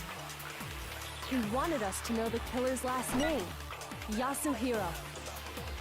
If there's one person here who might have that last name, It would have to be you, Celeste. You haven't told anyone what your real name is. how many times do I have to tell you? My name is... Celestia Ludenberg! God damn it! How long do you plan to go on pretending? I'm not pretending. It's the truth. And since you have no way to contradict me... Bullshit. It's over. That's it! The handbook! What? Anytime you turn your handbook on, it shows the owner's name when it boots up, right? Monokuma told us all about it before.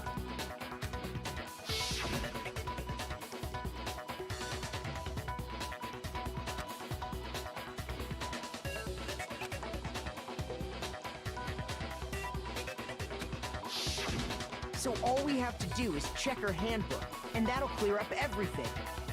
That's how we can find out Celeste's real name. That's an invasion of privacy. I refuse to cooperate. Celeste, can you please just tell us what really happened? Please, just tell us. Even when I'm put in check, it's just my nature not to give up. Because until the game's over, you never know what might happen. Ah, shit. Fine then. Let me settle it. Let me go over the case again, from the beginning, and shed light on all your crimes. And that'll bring everything to an end.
Let's see if I got this correct.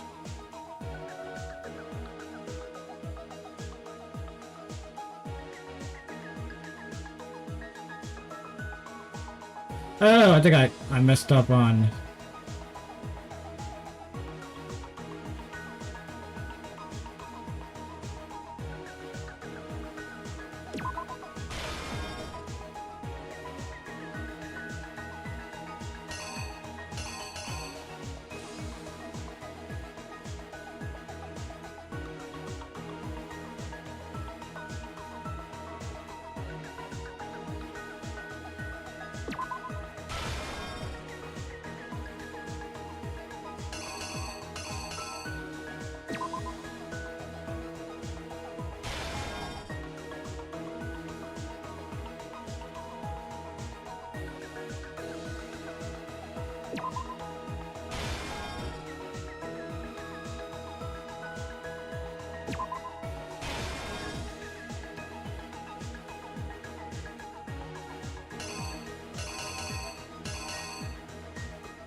Got it. Here's exactly what happened. She's a Gemini. Before anything, the killer It has to be a persuaded someone to boy help carry out the murder. at his chest. And that person was... It has a chest in the middle.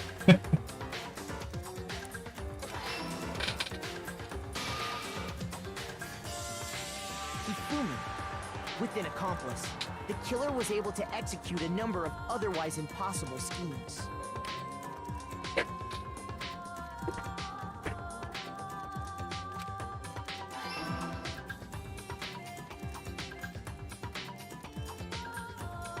First, they convinced someone to meet them in the rec room last night at 1 in the morning. That someone they met with was Hiro. The murderous duo intended to pass Hiro off as the prime suspect. So when they met up with him, they drugged him, knocked him out, and stuffed him into the Robo-Justice suit.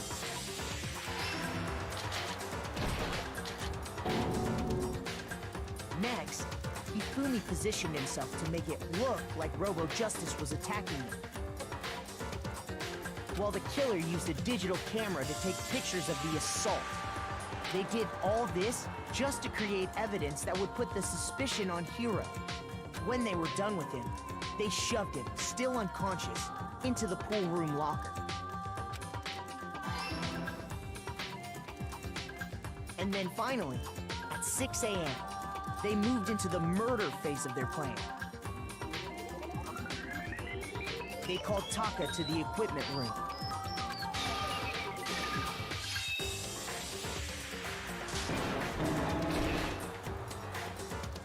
And that's where Hifumi killed him, making it the scene of the first murder.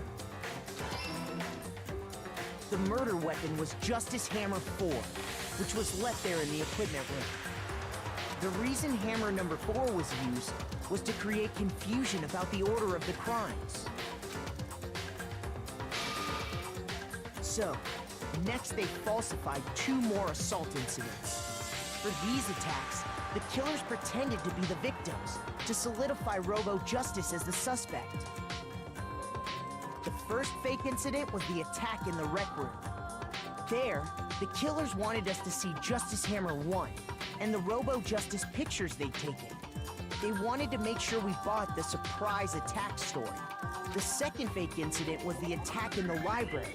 This time, they planted Justice Hammer 2 and an injured Hifumi to sell us that story. With these 2 incidents, the killers were able to create a certain preconception in our minds that the suspect was increasing the size of the hammers and attacking people in order as they did. We fell right into their trap and started looking for the suspect based on that. But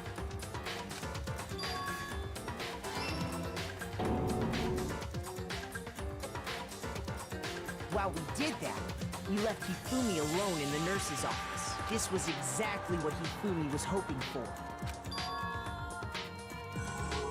He took a blood packet from the refrigerator and Justice Hammer 3 and turned the room into a crime scene in which he himself had apparently been brutally murdered. He let out a scream to draw us back, and when we returned, that's what we found. Meanwhile, the other group that had been out searching found Taka's body at the same time.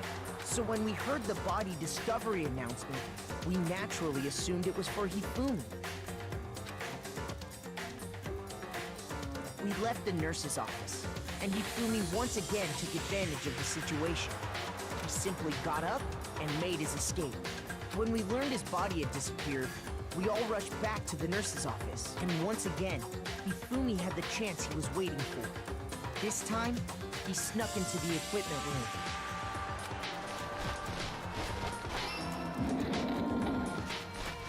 He wrapped Taka's body in a tarp and used the dolly to move it all the way down to the repository.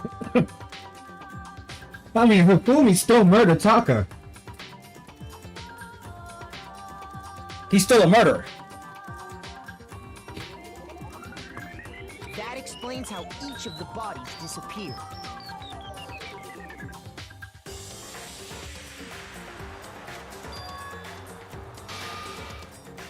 But even Hifumi didn't know what the true killer had in mind for their final act.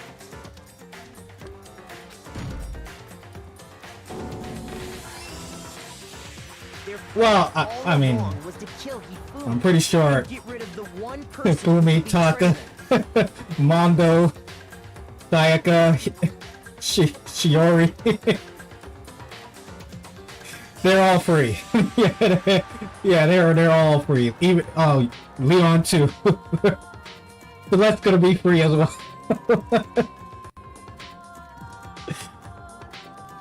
And they did it using an ordinary, everyday hammer from the repository. That should cover everything that happened in this case. And the villain behind it all is...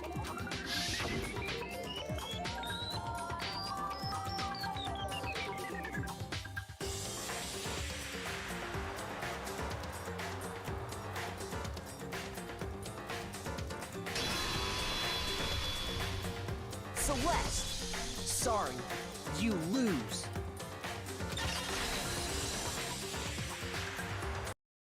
I lost? I lost? When was the last time I was forced to utter such words? They hang heavy around my neck. Then you admit it? You're the killer?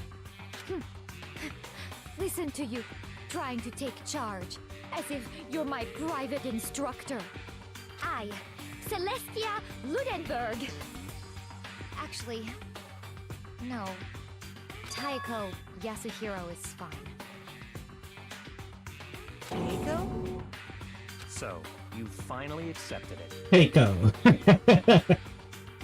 I'm the kind of person, once I've lost, I don't like things to drag on. Interesting.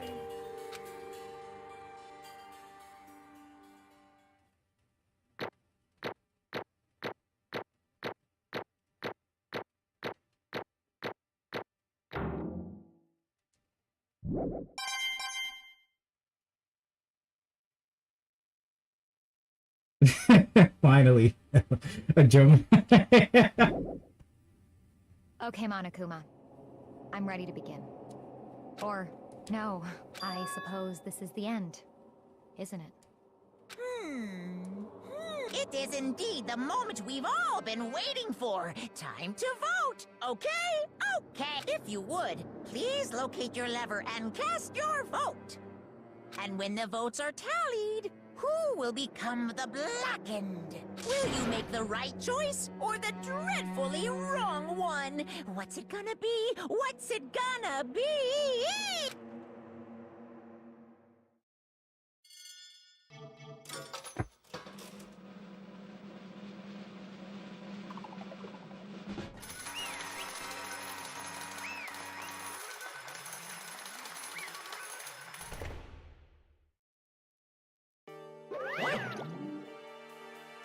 Basically a formality at this point, but once again, you're totally correct.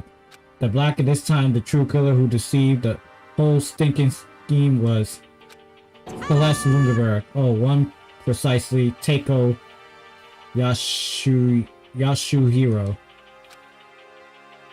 I lost. Well, that sucks. I guess trying to work with someone else was a mistake after all. Hifumi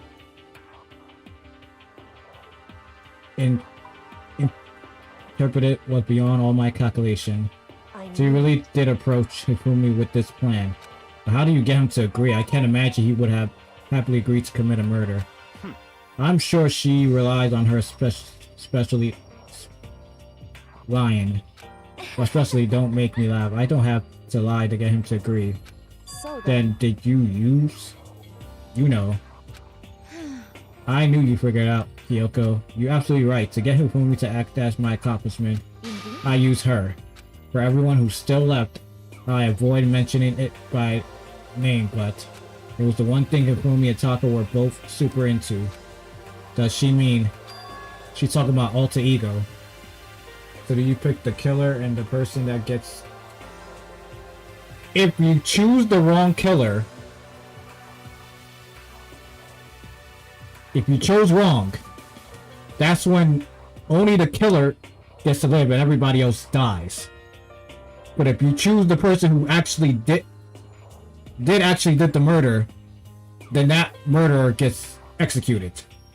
The only person who actually knows who does the murdering is Monokuma, because he got cameras everywhere, so he'll know who the actual real murderer is. It's up to us to solve who actually the murderer is. Say what?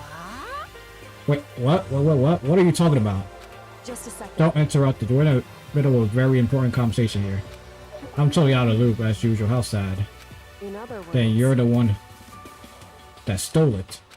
That's right. And you use it to drag Hikumi into the plan you come up with.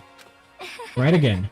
Last night after we had our meeting about how it disappeared, I paid Hikumi a little visit. What are you doing here? I was hoping I could talk to you alone. About what was stolen. I know who did it. What? It was Taka. He stole it. What? I have proof. Would you like to see it? It turned out I found a user for the digital camera. I take it you know what to Taka room earlier and took a picture of it there. I deleted the picture as soon as I shown it to Hifumi, of course. Damnation! It was him, but how did he do it? She was supposed to yell if either of us got close to her. The power of the pum pum. If she talks about Monokuma like that, he won't kill her too. As long as she doesn't physically touch Monokuma, then she can say whatever she wants to say. You are correct, which is why Taka forced me to steal it. What? Please forgive me. He threatened me. Oh, Wherever you touch him, you die. You basically you will get murdered. That's one of the rules. He came to my last night house and then hard for me to even say he abused me. What? He took a picture. He said if I did not do as he asked, he would show them to everyone. So I had no choice. That's a crime, an absolute crime. I mean, I knew he's gone a little crazy, but I never imagined he would go that far. It's amazing how completely he bought it. I can't express how enjoyable that was. I'm about to say something I never said before in my life. I'm going to kill him, I'm going to fucking kill him. Wait, please. If you go now, you'll be playing right into his hands, huh? Taka's planning to use her to escape. And he has made you his target. Hey, you don't mean Taka's going to try to kill you. What? Indeed. And also, he can keep her to herself. That bastard. I hate Junko. This is all happening because of her. I mean, damn man, don't spoil everything like that. We haven't got to that part yet. Bastard. Honest. Do we allow him to continue with these barbaric acts? Absolutely not. How could I? I have to save her. Actually. Then would you like to join with me? It just so happened I come up with a plan. Huh? I have devised a way to reclaim what he has stolen and escape this dreadful school. And with that, it is complete. What are you talking about? Oh, nothing. We agree without a second thought. The effect that the item had on him was remarkable. The power of love, even a love as twisted as that, can still drive people mad. I don't know how you fall in love with a fucking alter computer. And it's not even a alter ego female, it's an alter ego male. You fell in love with a fake male AI.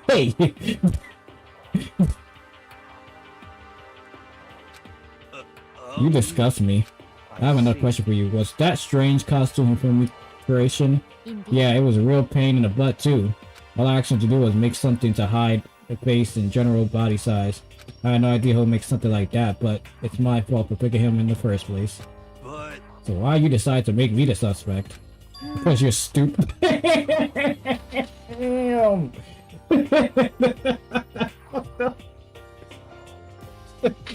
Stupid. Yo, Celeste's heartless. That's it. And in that regard, I made the right choice. I'm so glad your stupidity surpassed my every expectation. Life must have been tough on your parents, though. Yeah. Go on, get the execution.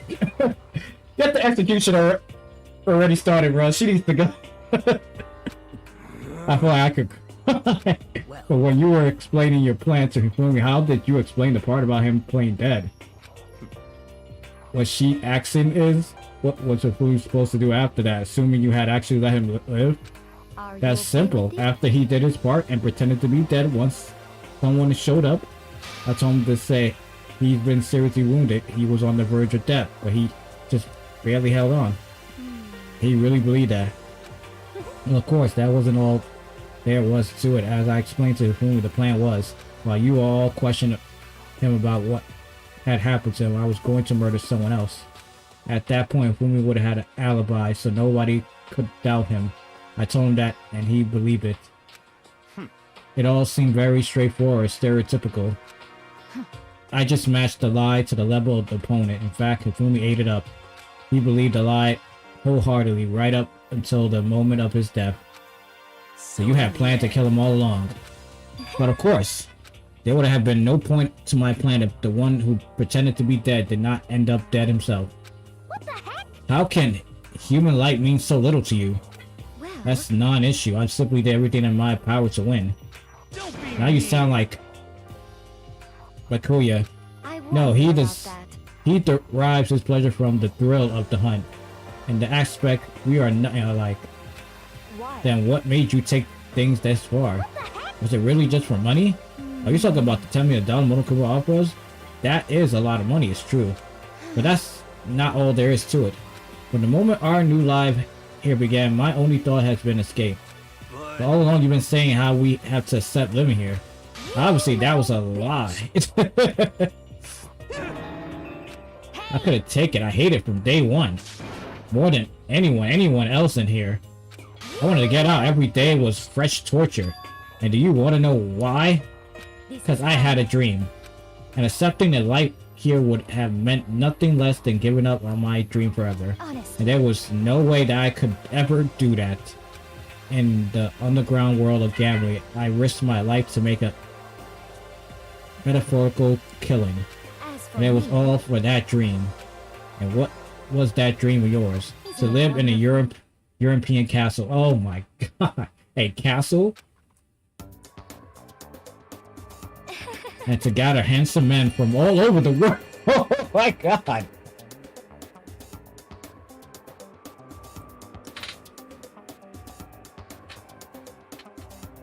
This... I can't believe it. She's the female version of P. Diddy. That's what she wanted. She wanted a bunch...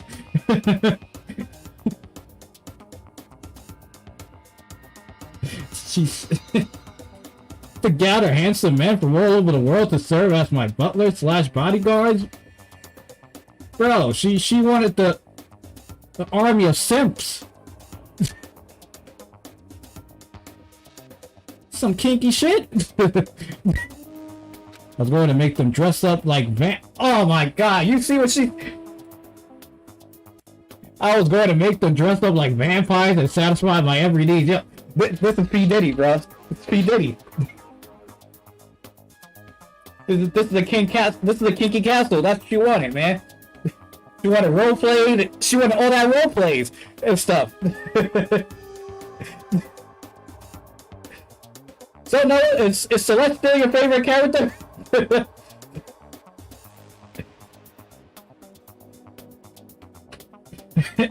Bad Boys Entertainment. Take that, take that, take that.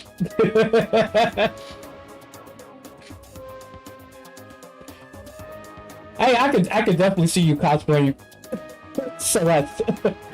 Ever. That'll actually fit perfect for you. Once I'd seen that, I would have created a perfectly aesthetic world of descendants. this is fine. Living the rest of my life, there was my only dream, my only goal. That what life is all about. She had goals. Combined with my own winning, Monokuma $10 million would have made that dream a reality. I got right to the edge, but unfortunately my dream has been scattered to the winds. Still, I don't have any regrets. I pursued my dream to the very end, so why would I? Just You sound so passionate, but you were really able to kill your own friends for it. Oh, Are you asking me to feel guilty? That is pointless endeavor. I think nothing of sacrificing others for my own ends. I feel nothing. do you That's all is to me. understand? That's what makes me complete. Isn't it terrifying how different our values are? There's simply no room for understanding. What That's is what this? we should be saying, and plus, How can you be so calm? Don't you realize you're about to die? Why aren't you scared? My ability to lie is unraveled, and I take pride in that. It's not just other people, I can even fool my own emotion. That constant deceive the unconscious. All that missing is cats and dumplings. And that's why you're not scared. Yes, indeed. That's right, I don't fear death. Kill me however you like. But you know, if I could be reincarnated, if I had a choice, then I think I would like to come back as Marie Antoinette. Marie Antoinette. You just get executed again. So let's smile then. And when she did it, it looked to me like a poor effort to force it. She calm, she could fool her own feelings. But that statement itself must have been her final lie. And that weak fake smile is what betrayed her. You all done okay, then let's get rolling. The blackened disturb the peace and must pay the price. Now that I'm prepared a very special punishment. For her, the ultimate gambler. Let's give it everything we've got. It's punishment time. I guess I'll let you. What? This is. Will it really give you the hope you're looking for? I can't say I ever saw it that way. Which is why... Actually, it's not important. Well then, take care, everyone. Perhaps we'll meet again, in another life.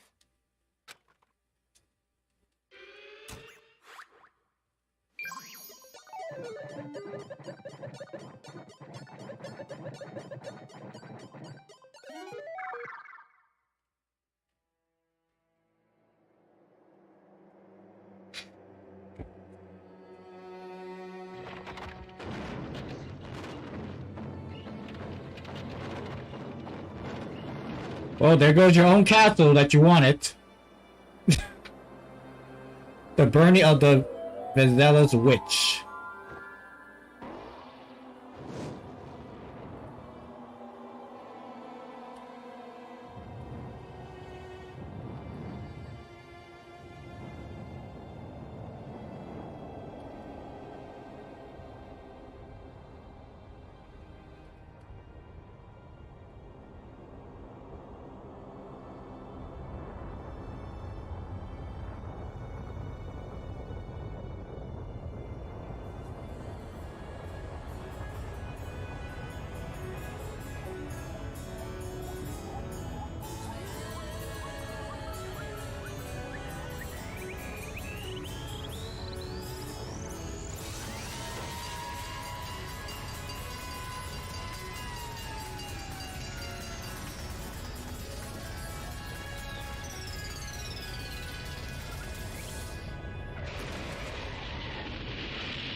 Well, she didn't die by the fire, but she got crushed by that fire truck.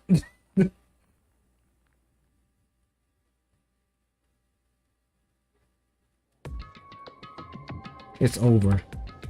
The third execution is over. Celeste's death is over. Celeste killed my friend, so I can't pity her, but I also can't deny that at one point I consider her a friend too. But for him to just come along and... It's just awful? Someone could have cut free of their regrets from the outside worlds, and so more people had to die. You guys are still young. You need to place more values on your lives. Jeez, and here I thought you guys were gonna pass the torch of hope to the next generation. What do I care about hope? I'll throw it in the trash if you just let me out of here. You're all the embodiments of hope, whether you like it or not.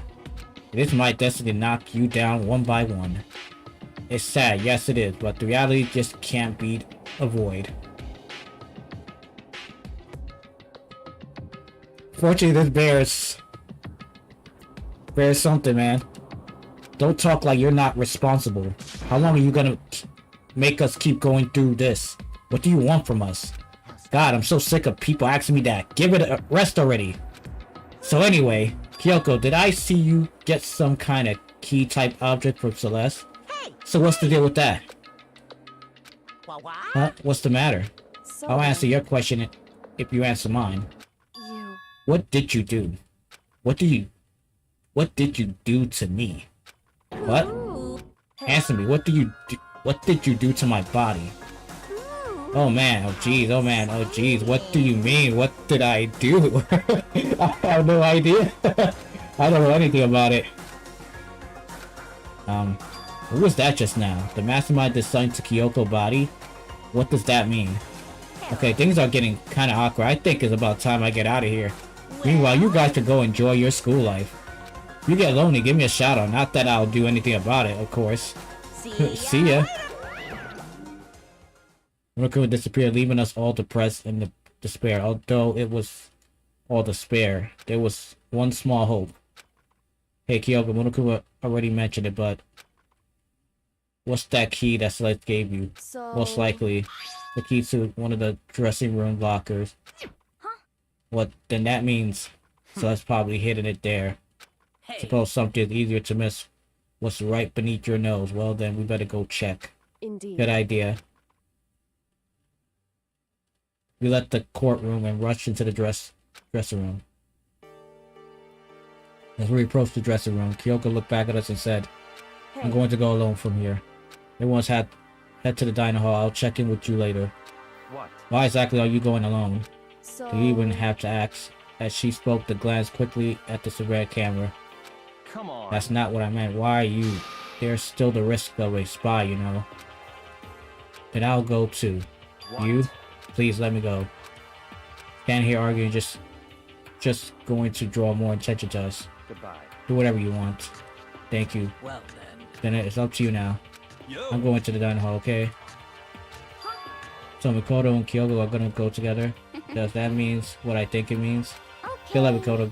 Girls like her are totally pushover when you show a little backbone. I tried to forget what Hina said. Everyone head to the dining hall. We're there alone. Shall we go? Well, shall we? Yeah. So then... We need to get into that locker. Give us the key Celeste had given and unlock the locker. It's going over we saw. Good morning. It's been a while, hasn't it? It's safe, thank you.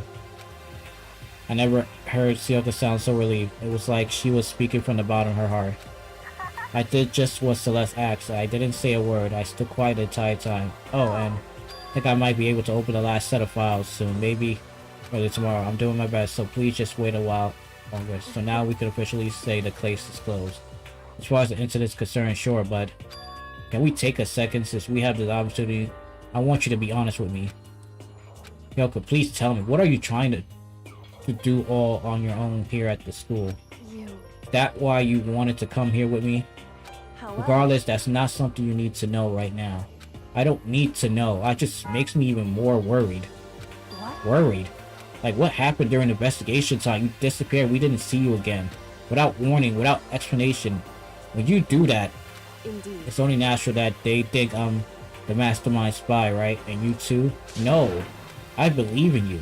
What? You believe in me. Isn't it obvious? People and their friends, right? That's why I want you to tell me. I want you to believe in me too, because we're friends. I understand. It's Then maybe true. I can believe in you. Just a little bit more. Then, That's fine, I'll tell you. Tell you why I've been disappearing, where I've been going. You see, what I heard from Kyoko then was, well, frankly, it kind of blew my mind. Right after I told Kyoko I believe in her, she told me a story that was, well, almost unbelievable. I decided I had to confirm what she told me with my own two eyes, so I waited for the night time to come, and when it did, I went into action.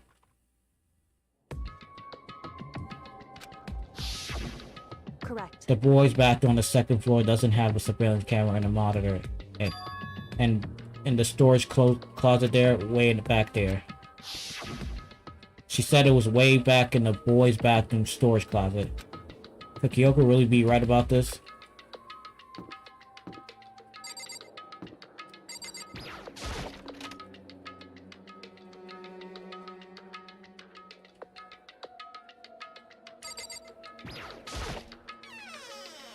Just a normal storage closet as far as I can tell. The secret joke told about, could it really be hidden here?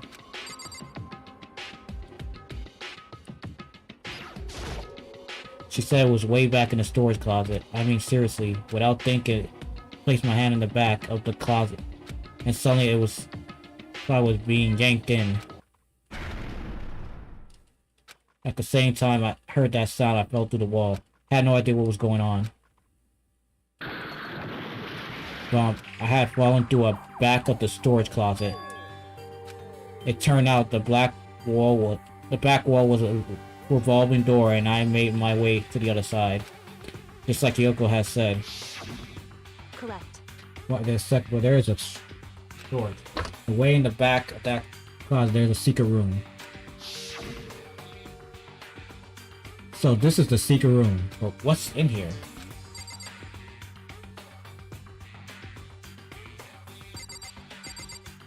A box of tissues. So somebody been using this room for some privacy sign. That's why we see the napkins there, all those books. Might be some DVDs. Someone's having a real good time in here. Real good time.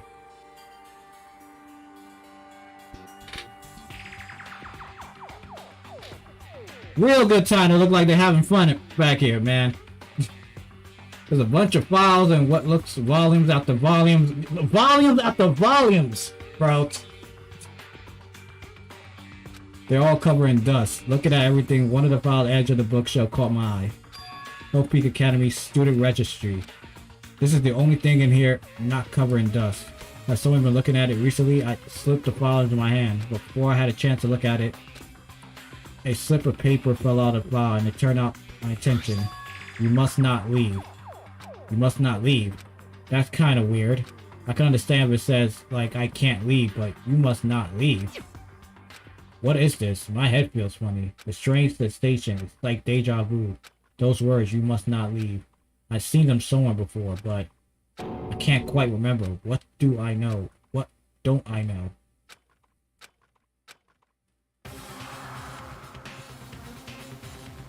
Oh!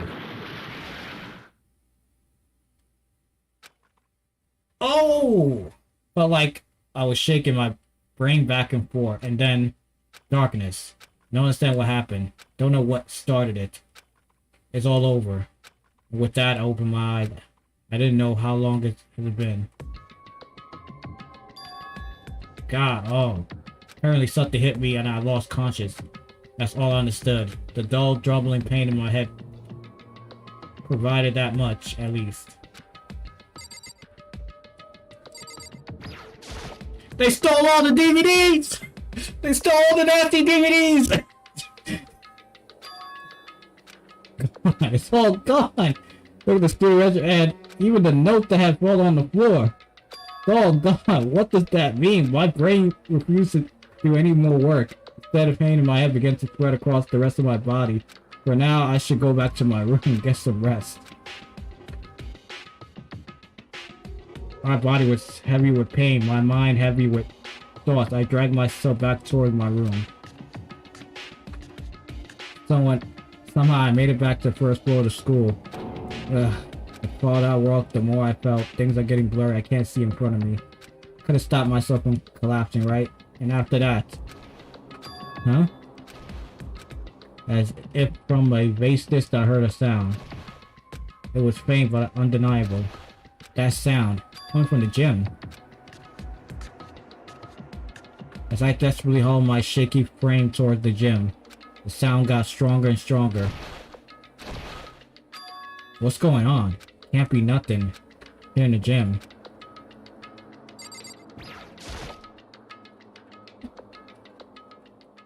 I didn't make a sound as I opened the door to the gym. The sound come from inside. Meanwhile, only intensified that much more.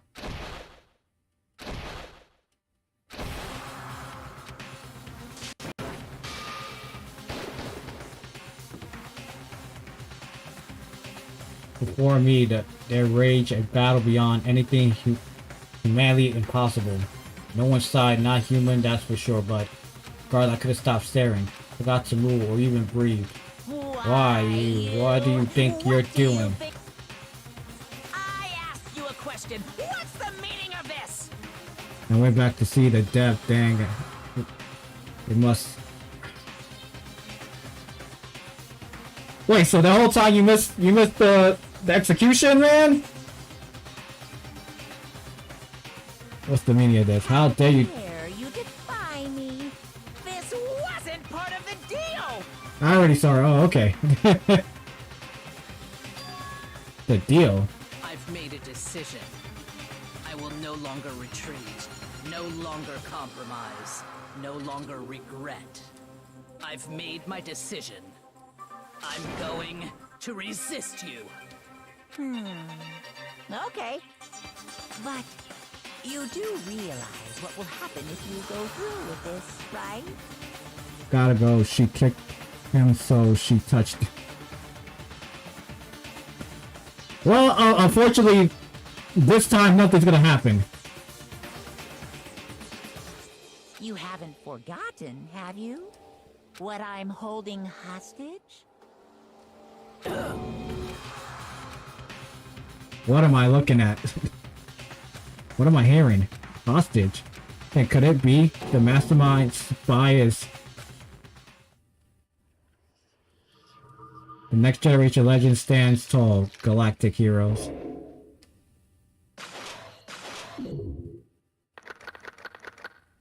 And now there's only 7.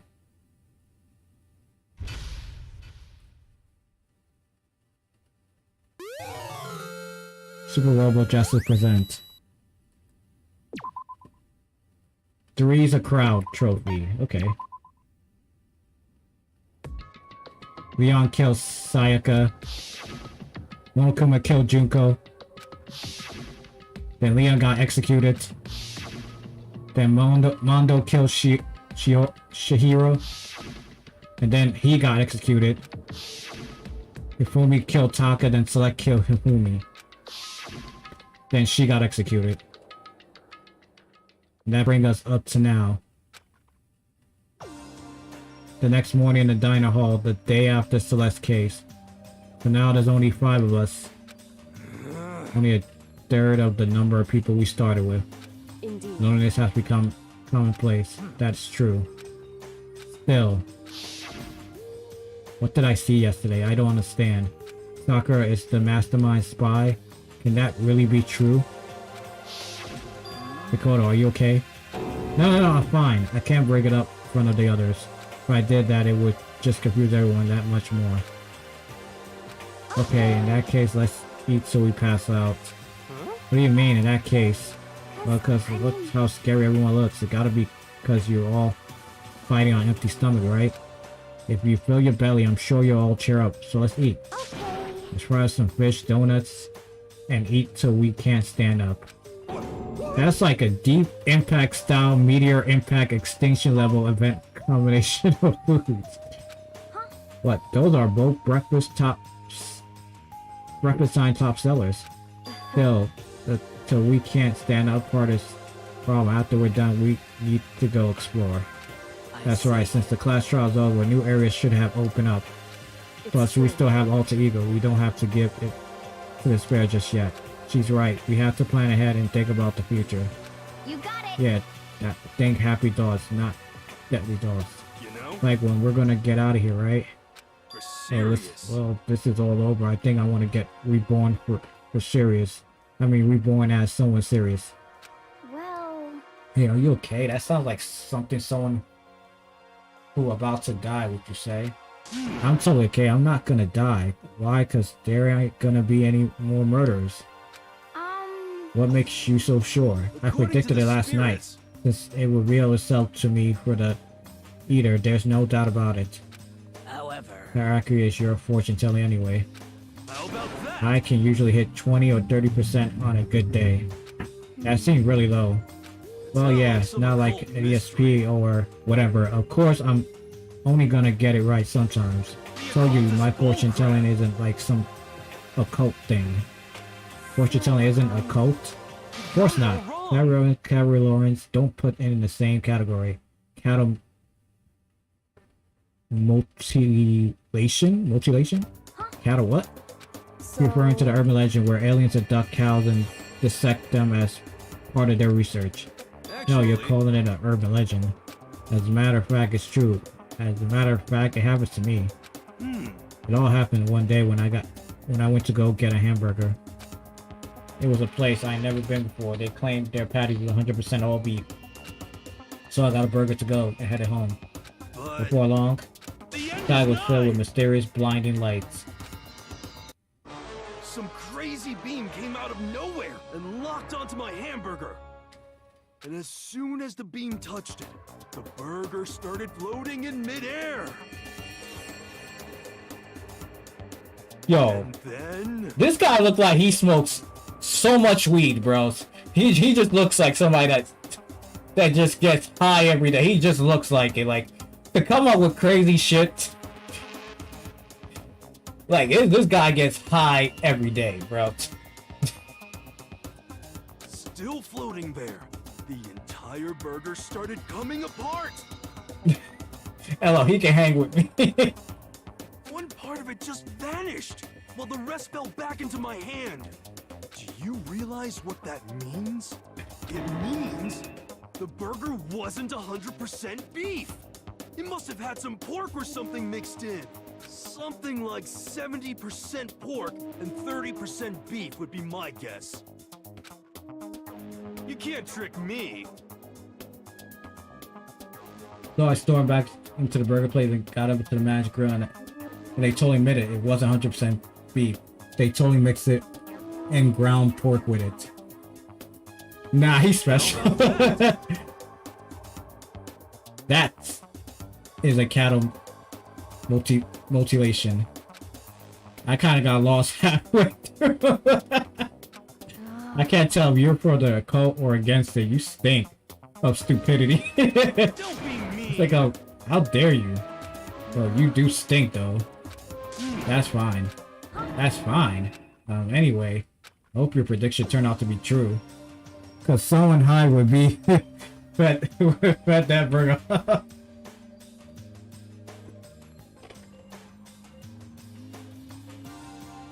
Well, at the very least, I won't murder anyone. Yeah. Me either. I mean, I would never. Of Me course. either. Indeed. Nor I.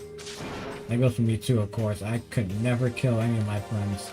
I feel like those words and occurrences were helping us come through together. After so much sacrifice and hardship, we finally become united. But, Well, to be honest, I wish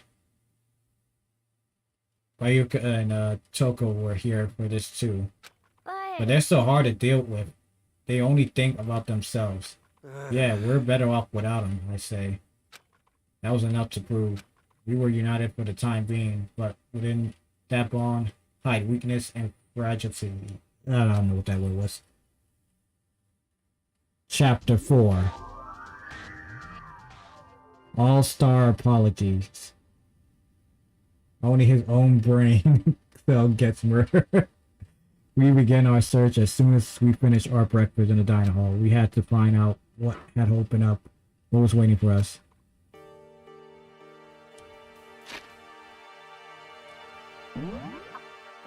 Alright, before anything,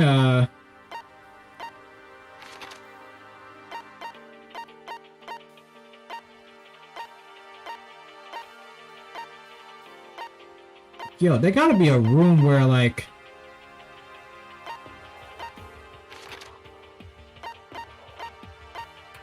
that's the dressing room.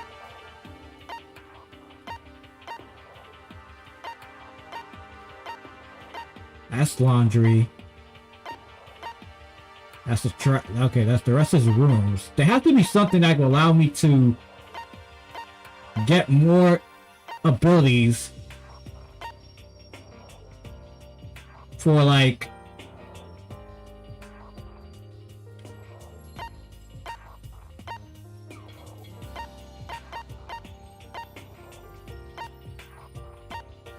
more abilities to freaking for the trials.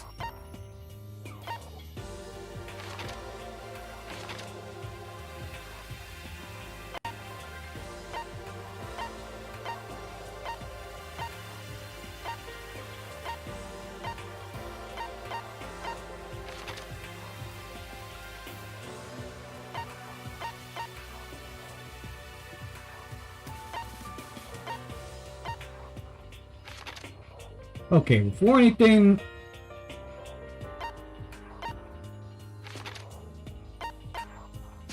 we're gonna go here to the store. See what we could get, some new items.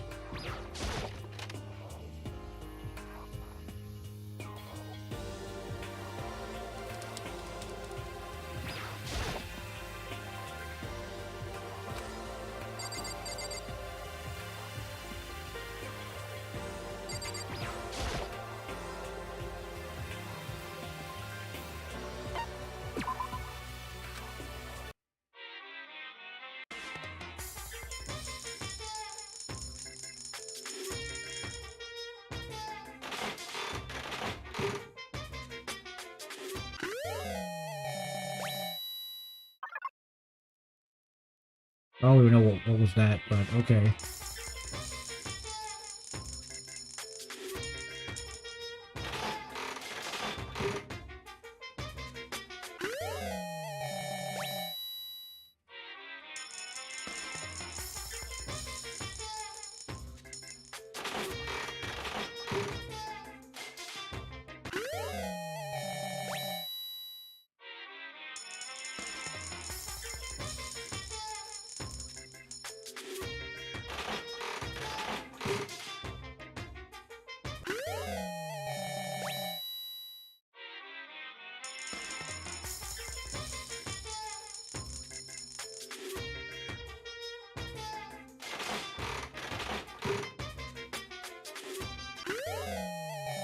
Hey, what the hell was that?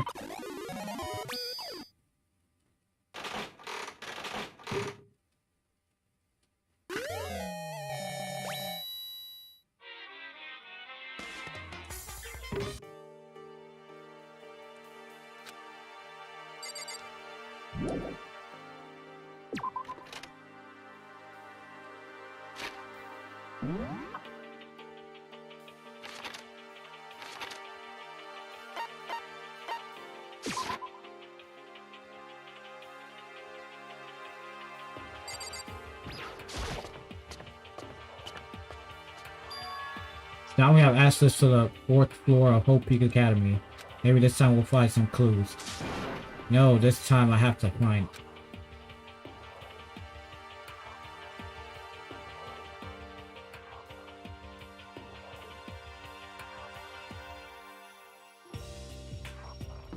What's on the map? So we got a music room, some other room, some science room, and whatever the hell that shit is. So I guess let's check out the music room.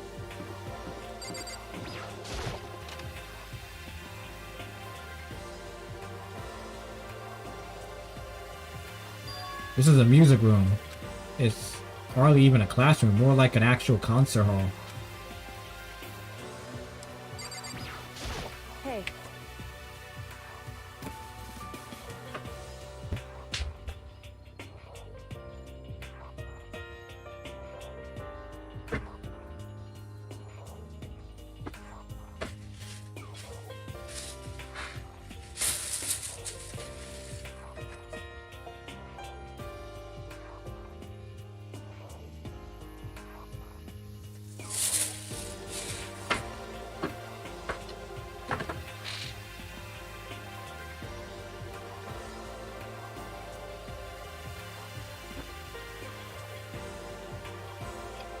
You know you haven't told me what you think yet.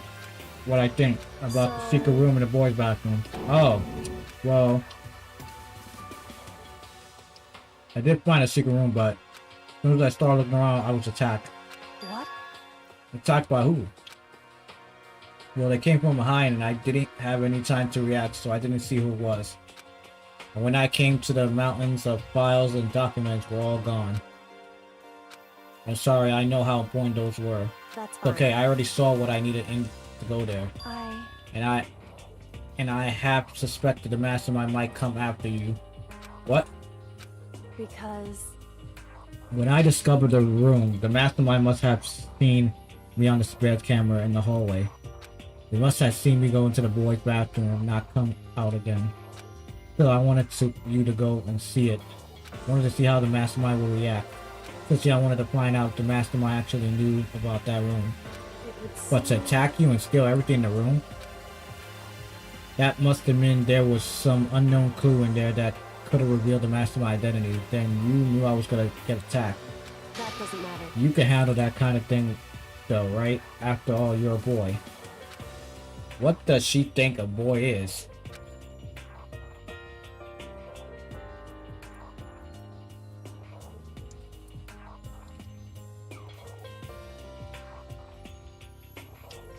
Fine, I understand. Then let me ask you something else. Do you know about the note that was left in there?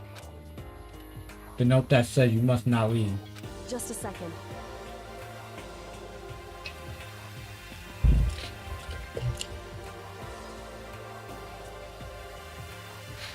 We shouldn't talk about that now, not here. Yoko stole a quick glance at the surveillance camera. So, I'll look into it. I'll find out anything, I'll let you know. listen Is to that me. okay? It may sound like she was asking it, but it was clear I wouldn't have any say in that matter. So then, So now it's your turn. Let's hear a secret, huh? You think I would have noticed? You're hiding something. am I wrong? Am I wrong? That's... What?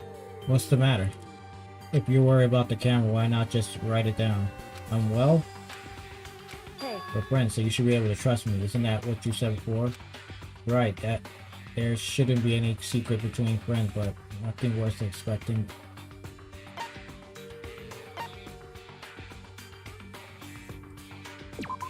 Sorry, I can't tell you, not yet. correct. So that's your answer. But do you think that's fair? We're happy to hear what I have to say, but now you're willing to share. I'm sorry, I really am. That's It's fine. Goodbye. Wait, those are as her parting where Kyoko let me standing there alone. I think I made her mad. Can't tell you yet, man. I can't tell you.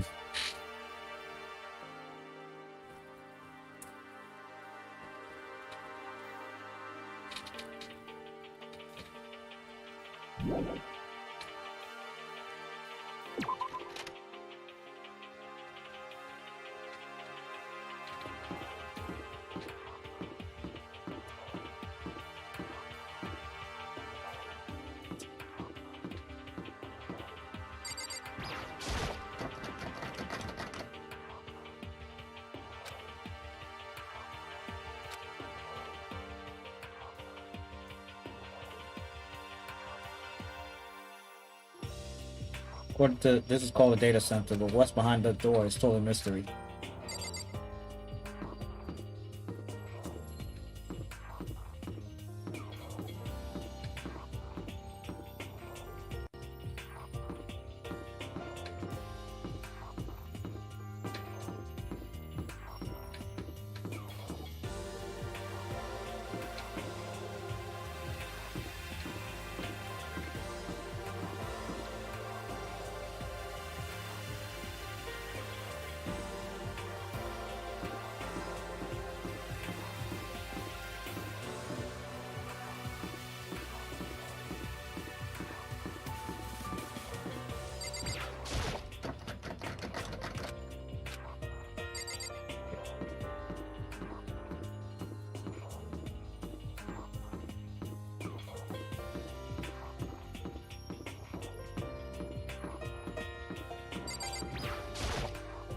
Nameplate on the door says headmaster's room. The headmaster's room. This must be something worthwhile in there. The door is locked. Damn it.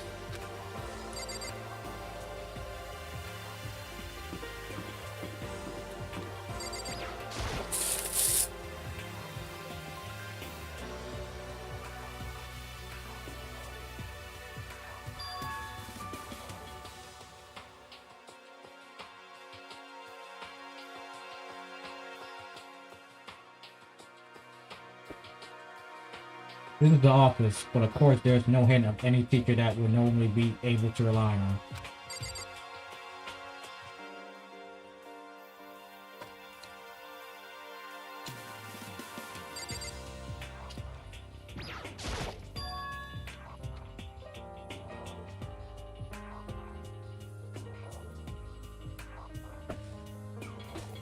There's a picture on the floor. This picture.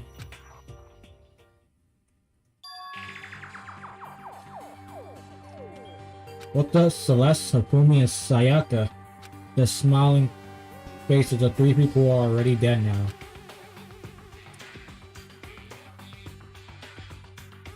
In a classroom without metal placed over the windows. It's exactly the same. Just like the picture I saw before. There's no way this isn't important somehow. They're smiling the way you expect any normal teenager to smile. Just a normal group of high school living a normal life of school. Can't possibly believe they were able to smile like that in a world of despair like this. Does that mean this picture was taken before they ever came to Hope Peaks Academy? Which would mean everyone in this picture knew each other before they got here. Including Sayaka. No, there's no way Monokuma did it. Must be fake. You're a fake. Monokuma popped up out of nowhere and snatched the picture out of my hand. Cordial replied, what are you, a middle schooler? You think the moon landing was fake too? Come on. And you're saying this picture is real? If there were such a thing as a noble troop prize, I'd take first and second and fourth place. Actually, that's probably not true. I ask you a question, is this picture real or is it fake? Oh, Makoto, you're so eager to split things in half, aren't you? But it's no use. It's just no use. If you try to split something that you can't be split, you'll end up feeling like you're the one being split. The picture's real, no more than less. Hoo-hoo. Without another word, Monokuma disappeared. The picture is real. It's really real. If that's true, if that's the case.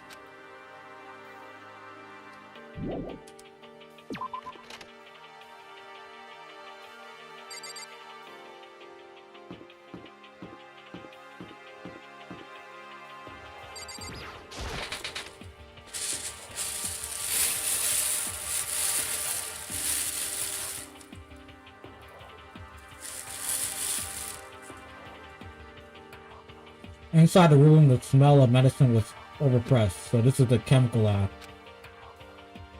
I hope inhaling all this stuff doesn't do permanent damage.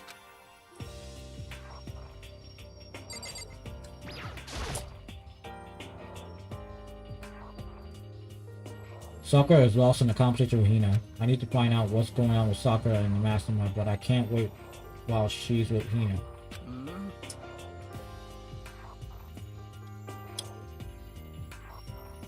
What is it, Mikoto? Do you need something? No, it's nothing. Really well, okay.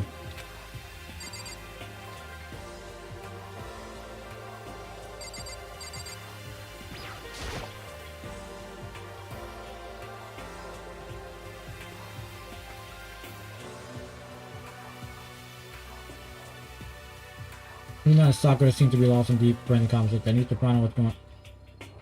Hey, Makoto. You need something? No, it's nothing. You sure? Okay then.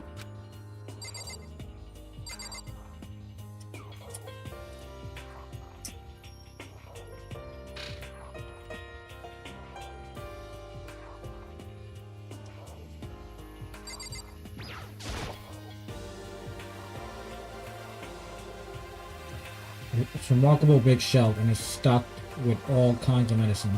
That's right. Now listen, Mikoto, listen. Just take a deep breath and calm down. Listen to me. Okay, Hina. Just chill out.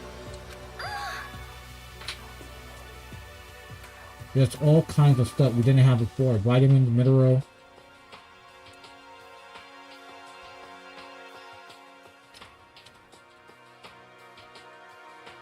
Amino acids. Protein. Okay. And what, they even have Protein Zam X? What's that?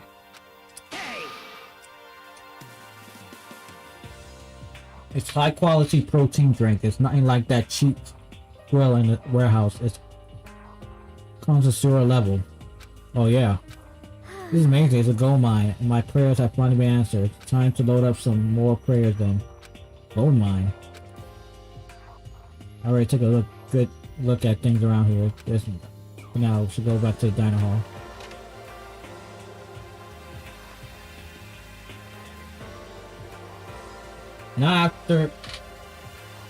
Not long after I got to the dining hall, the others began to trickle in. And after a few minutes,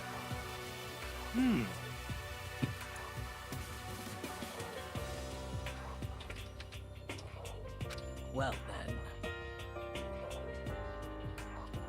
let's discover what we all discovered. Yeah, good idea.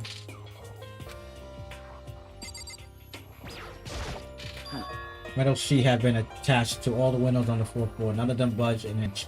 In other words, Just like everywhere else. Escape from the fourth floor seemed unlikely. That was to be expected, although...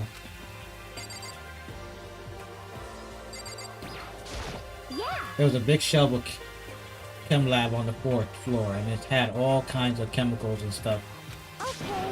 There was an all-star cast of nutrient, active, and supply men. You should at least go take a peek. I highly recommend it. I think you and Orga are probably the only ones interested in stuff like that. Oh, but it's not all good stuff though. There was medicine and health stuff, but on top of that, there was all a bunch of different poisons. They were all labeled clearly though, so it would be hard to grab one by mistake. it's true. Still, we better make sure we're careful around there. And we probably shouldn't tell Victoria about the poison, right? What do you mean? Well, just in case, you know what I'm trying to say. Just in case, yeah, I think you're right.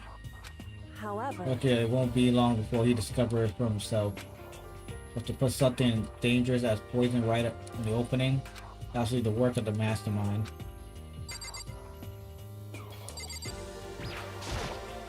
Kyoko, she's annoying me. Hey Mikoto, does Kyoko seem upset to you? That's right. She is, isn't she? She's totally mad. Yeah, looks like it. I bet it's your fault, isn't it? You must have done something to her. Ah, this is bad.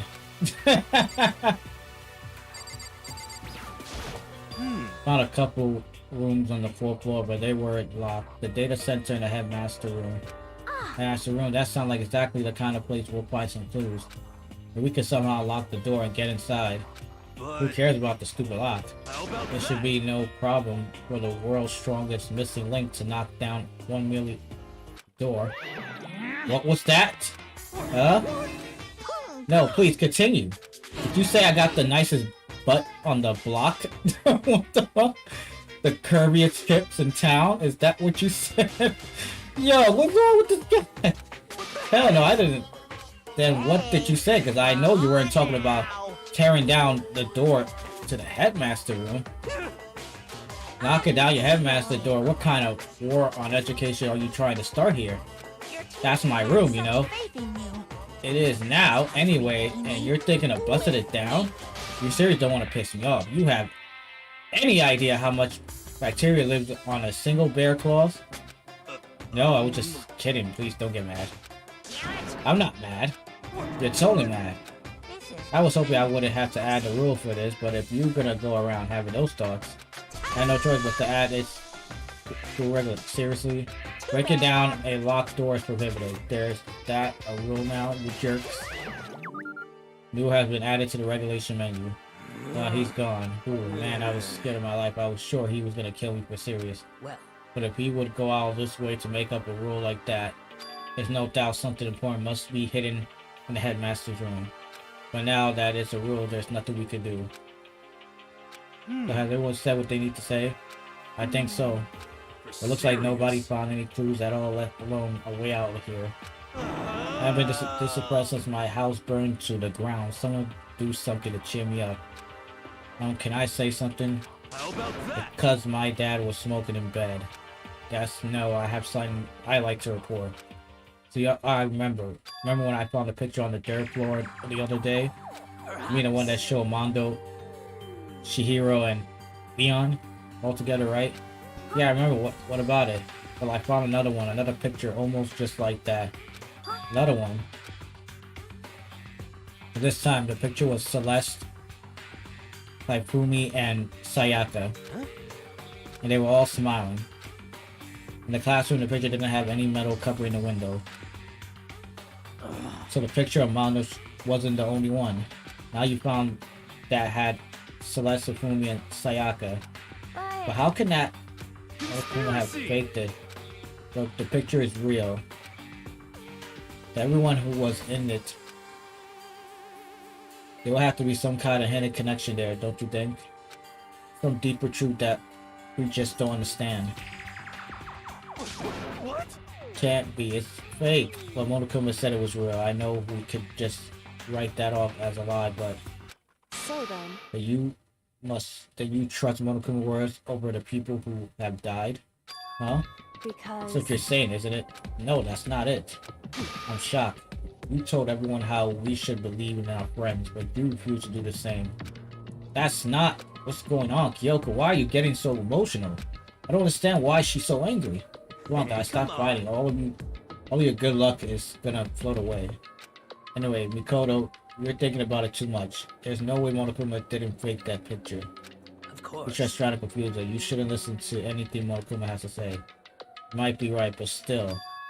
Are you still conflict? What? It looks like you guys have stopped playing nice. Bakuya, you all have the same sunken look on your faces. You were all so ugly before. You should have let them sink even lower.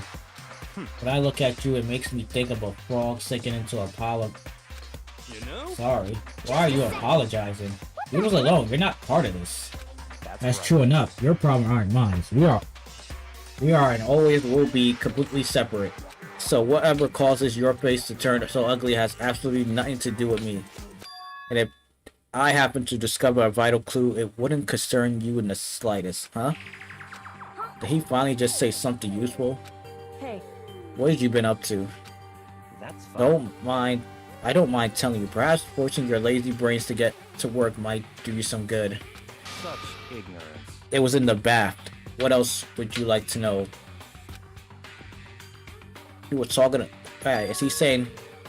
He's been talking to Alter Ego? Did he tell him something? Maybe we should all go to take a bath. Good idea. A mixed bath. Mixed bath.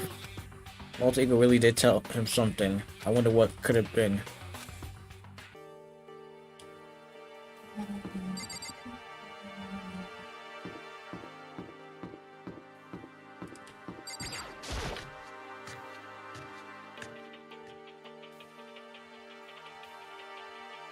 When I got to the dressing room, Kyoko was sitting alone on the bench, the laptop in front of her.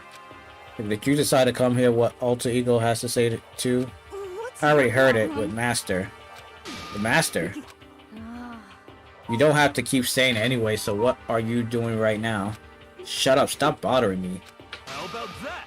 Get out of the way, we have to talk to Alter Ego. No, I made Master a promise. Promise? Told me to wait here so that what I'm doing. What are you doing, his dog? What Master wants, I'll do anything he asks. You just love being mistreated. Well, fine, if you really want me gone, by all means. Hey guys, what's going on? We'd like you to move. Sure thing, just kneel before me and beg. First a mega... As now a super status.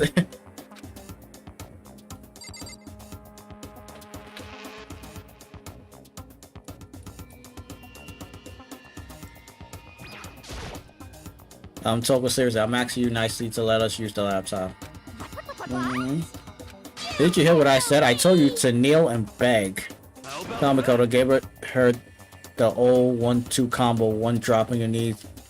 Why are you acting like you're not part of this? I was as desperate as I felt. Finally, I did kneel down in front of her and said, please, I'm begging you, will you please let us the laptop? Such an ultra mirrorship feeling of happiness. All my pent-up anger at Master for abusing me is evaporating. So even you realize it's abuse. hey, That should be enough, right? Hurry up and let us talk to Alter Ego. Okay.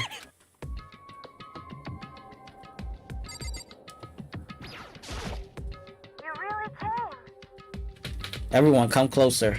I already told you, but I was finally able to crack open all the files that were this laptop. Sorry to have kept you all waiting. correct. That's what I thought. The time has come. I'm starting to get nervous. Say, resting on the keyboard, my hands have started to shake. Just a Move. second. Single word was like sharpened blade, wounded. I moved to let her take over. So then, Again, typing the words appearing as fast as I could read them. Leave it to me.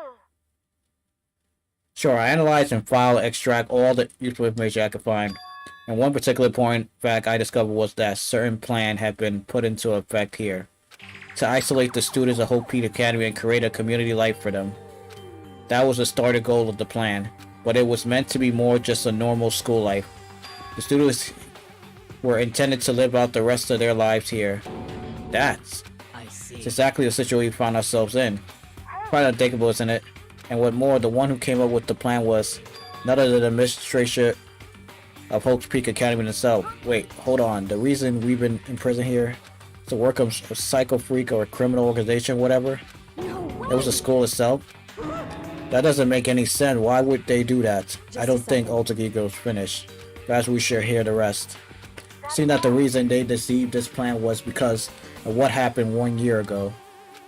This is how they described the event. They said it was the biggest, most awful, most tragic event in human history.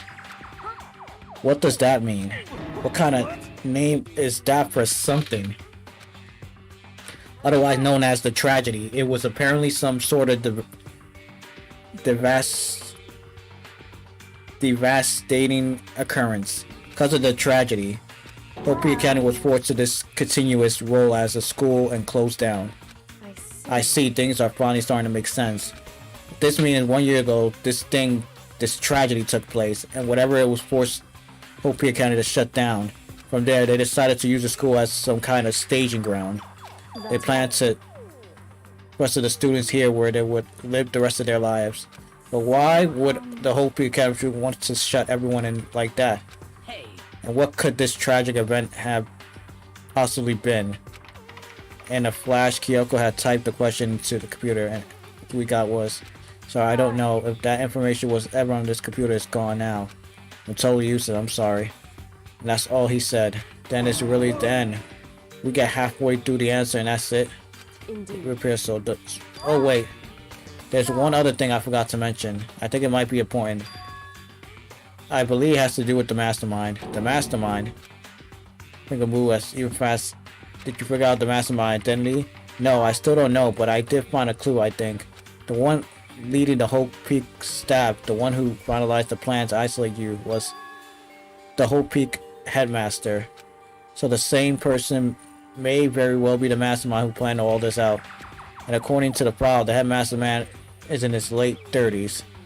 Seems possible, even likely he's somewhere in this school right now. The headmaster? He's here in this school. Okay. Then that's gotta be the master. I mean, Monokuma been calling himself the headmaster, right? perhaps. Which makes the real headmaster that much more suspicious. But if we break down the door, we're dead, right? So what are we supposed to do? I'll find a way. Huh? No matter what it takes, I will find the headmaster. No matter the cost. Kyoko, what's going on? I can't explain why. I just know that I have to find him. She has to. Kyoko, what's going on with you? She heard about the headmaster. Her reaction was almost violent. So then, We should see if Ultiga has any more information.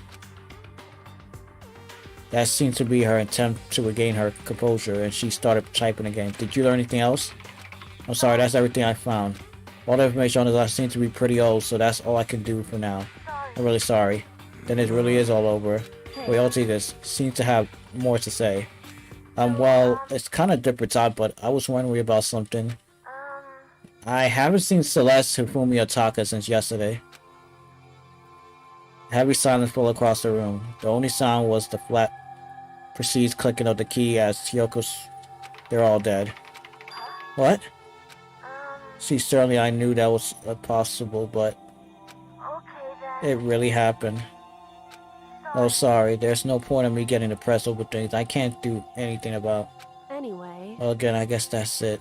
That's it. A simple phrase that held so much meaning. So we can type it again. You've done your job. Thank you. I'm done. I guess I am, huh? Maybe I'll take a little rest. I'm kind of tired. Goodbye, everyone. See you later. With that, Alata entered sleep mode. I see. Toka did everything he could. indeed. We won't have to talk to him all that much anymore. But I feel kind of sorry for him. But I feel sorry, but he's just a computer program, right? I know, but still, he did everything he could for us, you know? Yeah, he did, but that's what a computer program is designed to do. You don't tell a computer a good job every time you shut it down, do you? Well, no. But when we talked to Oldie, I guess I just didn't see it that way. I know what you mean. I feel the same way. Hey, come on, it's just a program. You can tell the difference between a program and a friend, right? But you know what's the difference between us and the program, really? Huh? It started thinking about how you would differentiate a person and an AI. Alter ego isn't a human, I know that. It's just a program running on a computer, but at the same time, I couldn't help but think of him as our friend. that's right. Yeah, he's no different from us. He's still our friend. I think maybe I understand where you're coming from. And there's no problem calling him a friend after all. The more friends, the merrier, right? how about Check this out. Friendship has no survival value. Instead, it gives us value to survive. So Anyway, that's a totally smart and cool thing I quoted from. I don't remember where. hey, Anyway, there's nothing more Alter Ego could do to help us. As such, his role in this is over. Am I wrong about that? No, but... just a And frankly, second. I question the ease with which you decide who is and who isn't your friend. Do you really mean that? Wait. The story got out of track. We should go over what Alter Ego said once more time. Yeah, good idea. What's Hope Peak Stab thinking? Why did making us kill each other? He said that what happened 1 year ago is what started everything. Yeah, he said it was the biggest, most awful, most hopeless event in human history, right? Must have been a huge incident, whatever it was.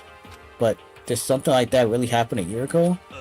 I don't remember anything happening that you could describe that way. What about you guys? I don't really watch the news, so sorry, nothing comes to mind. Anyway, The event led to closing the Hope Peak Academy. at the It's very least, nothing else. It must have some kind of connection to the school. Maybe all the students here were killed or something. However, That kind of concert would have been all over the news. At least one of us would remember that. And maybe they covered up. That would explain why none of us knew what the school had been shut down. I see. Totally covering up something like that, I suppose, is not totally impossible. So our government, our tax paid their salary. They should be handling stuff like that. anyway, But right now, there's only one path open to us. so We have to find the headmaster of Hope Peak Academy. correct. We have to find him and make him tell us everything. No matter As long as we can get our hands on him, I think. Really, again. Well, But even that's, it's a problem, not so easily solved. Yeah, you're right. so Well, our business is done here, so for now, we should get out of here. Oh yeah, good idea. Then I... Huh? Is it really that dusty? Wait, I mean... Oh no. Not waiting anymore? I'm not guarding it. Gonna be so mad at me. Let's avoid getting involved any further. Good call. I do suggest someone was there waiting for us. My heart's part pounding away. Pounding with anger. You're not still mad about the whole breaking into the headmaster room thing, are you? Oh, that little matter doesn't matter. I'm a little jealous of you guys enjoying it. Slightly mixed bath, but that doesn't matter either. It's building. I feel it building. My head's about to boil over with rage. Don't get so angry here. Let me help. Center your chakra. This on the walls of your brains, okay? When you do something to me, I do it right back. And I, fang for fang. Fang for fang. Be careful, he just chanted the incarnation of devastation. No, it's just saying, what's he talking about?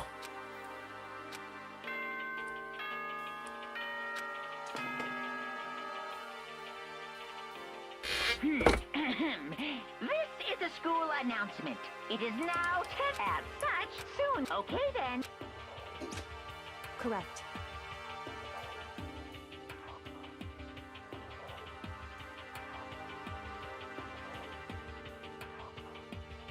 Hey, Dude, Celeste was the one who suggested our nighttime rule, but she's gone now. I think we should still avoid being out at nighttime. I know it makes me feel better that way. I agree. it's Well true. then, in that case, time for bed. So everyone head back to their room. One of the parting words left me feeling anxious the rest of the night.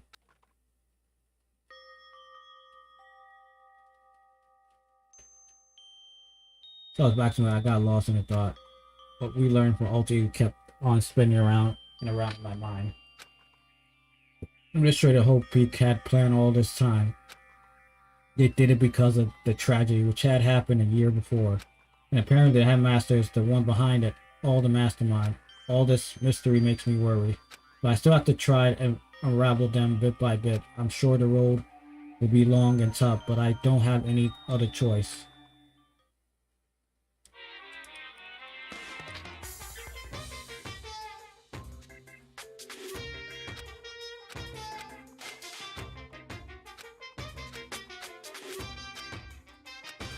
And that's the...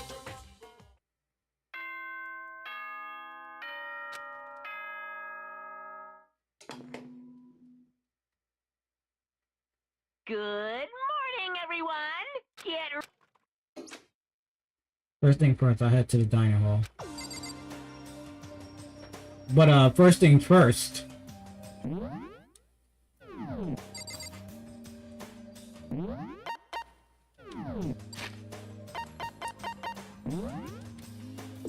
We gonna save this shit.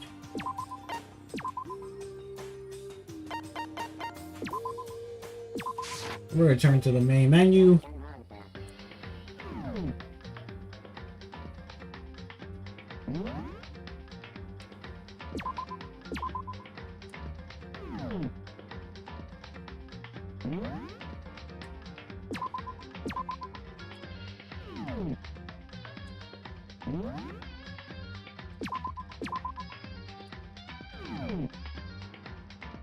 I don't want to keep this. So, anyway, we're gonna end this live stream here. We solved the murder case of Fufumi and Taka's death. It was Celeste. She got executed.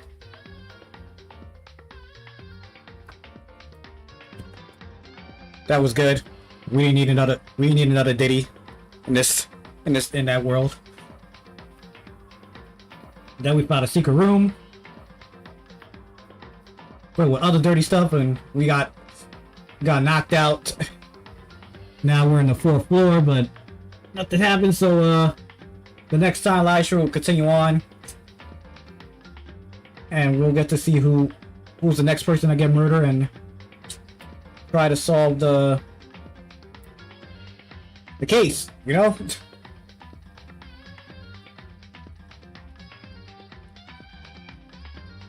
So, Noah, thank you for stopping by. I truly appreciate it. And of course, I gotta thank Amber. For stopping by. We truly appreciate it.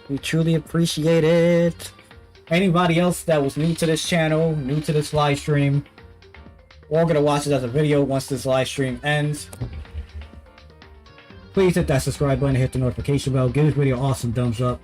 Also, I appreciate it. We share this video to other people. Let them know about my channel, the live streams I do, gameplay recording, short reel videos, or anybody who is into murder solving games, trials, investigation games, or anybody who's a fan of the Danganronpa series. You already know. Send them my way. So, tomorrow, we're going to try to finish Super Mario RPG. That's going to be the final part live stream for that game. And then Friday, we're going to do a new game. This Friday. As for Liddy live stream, I don't know if we're going to have one. But, oh, psychopath Geminis. There'll be no more of that. There'll be no more of that. She's dead. It's over. No more Diddy's Playhouse. But yeah, thank y'all for tuning in. I'll see y'all next time. And is it part 5 or part 6? Yeah, part 6 live stream of Danganronpa Trigger Happy Havoc. So without any further ado,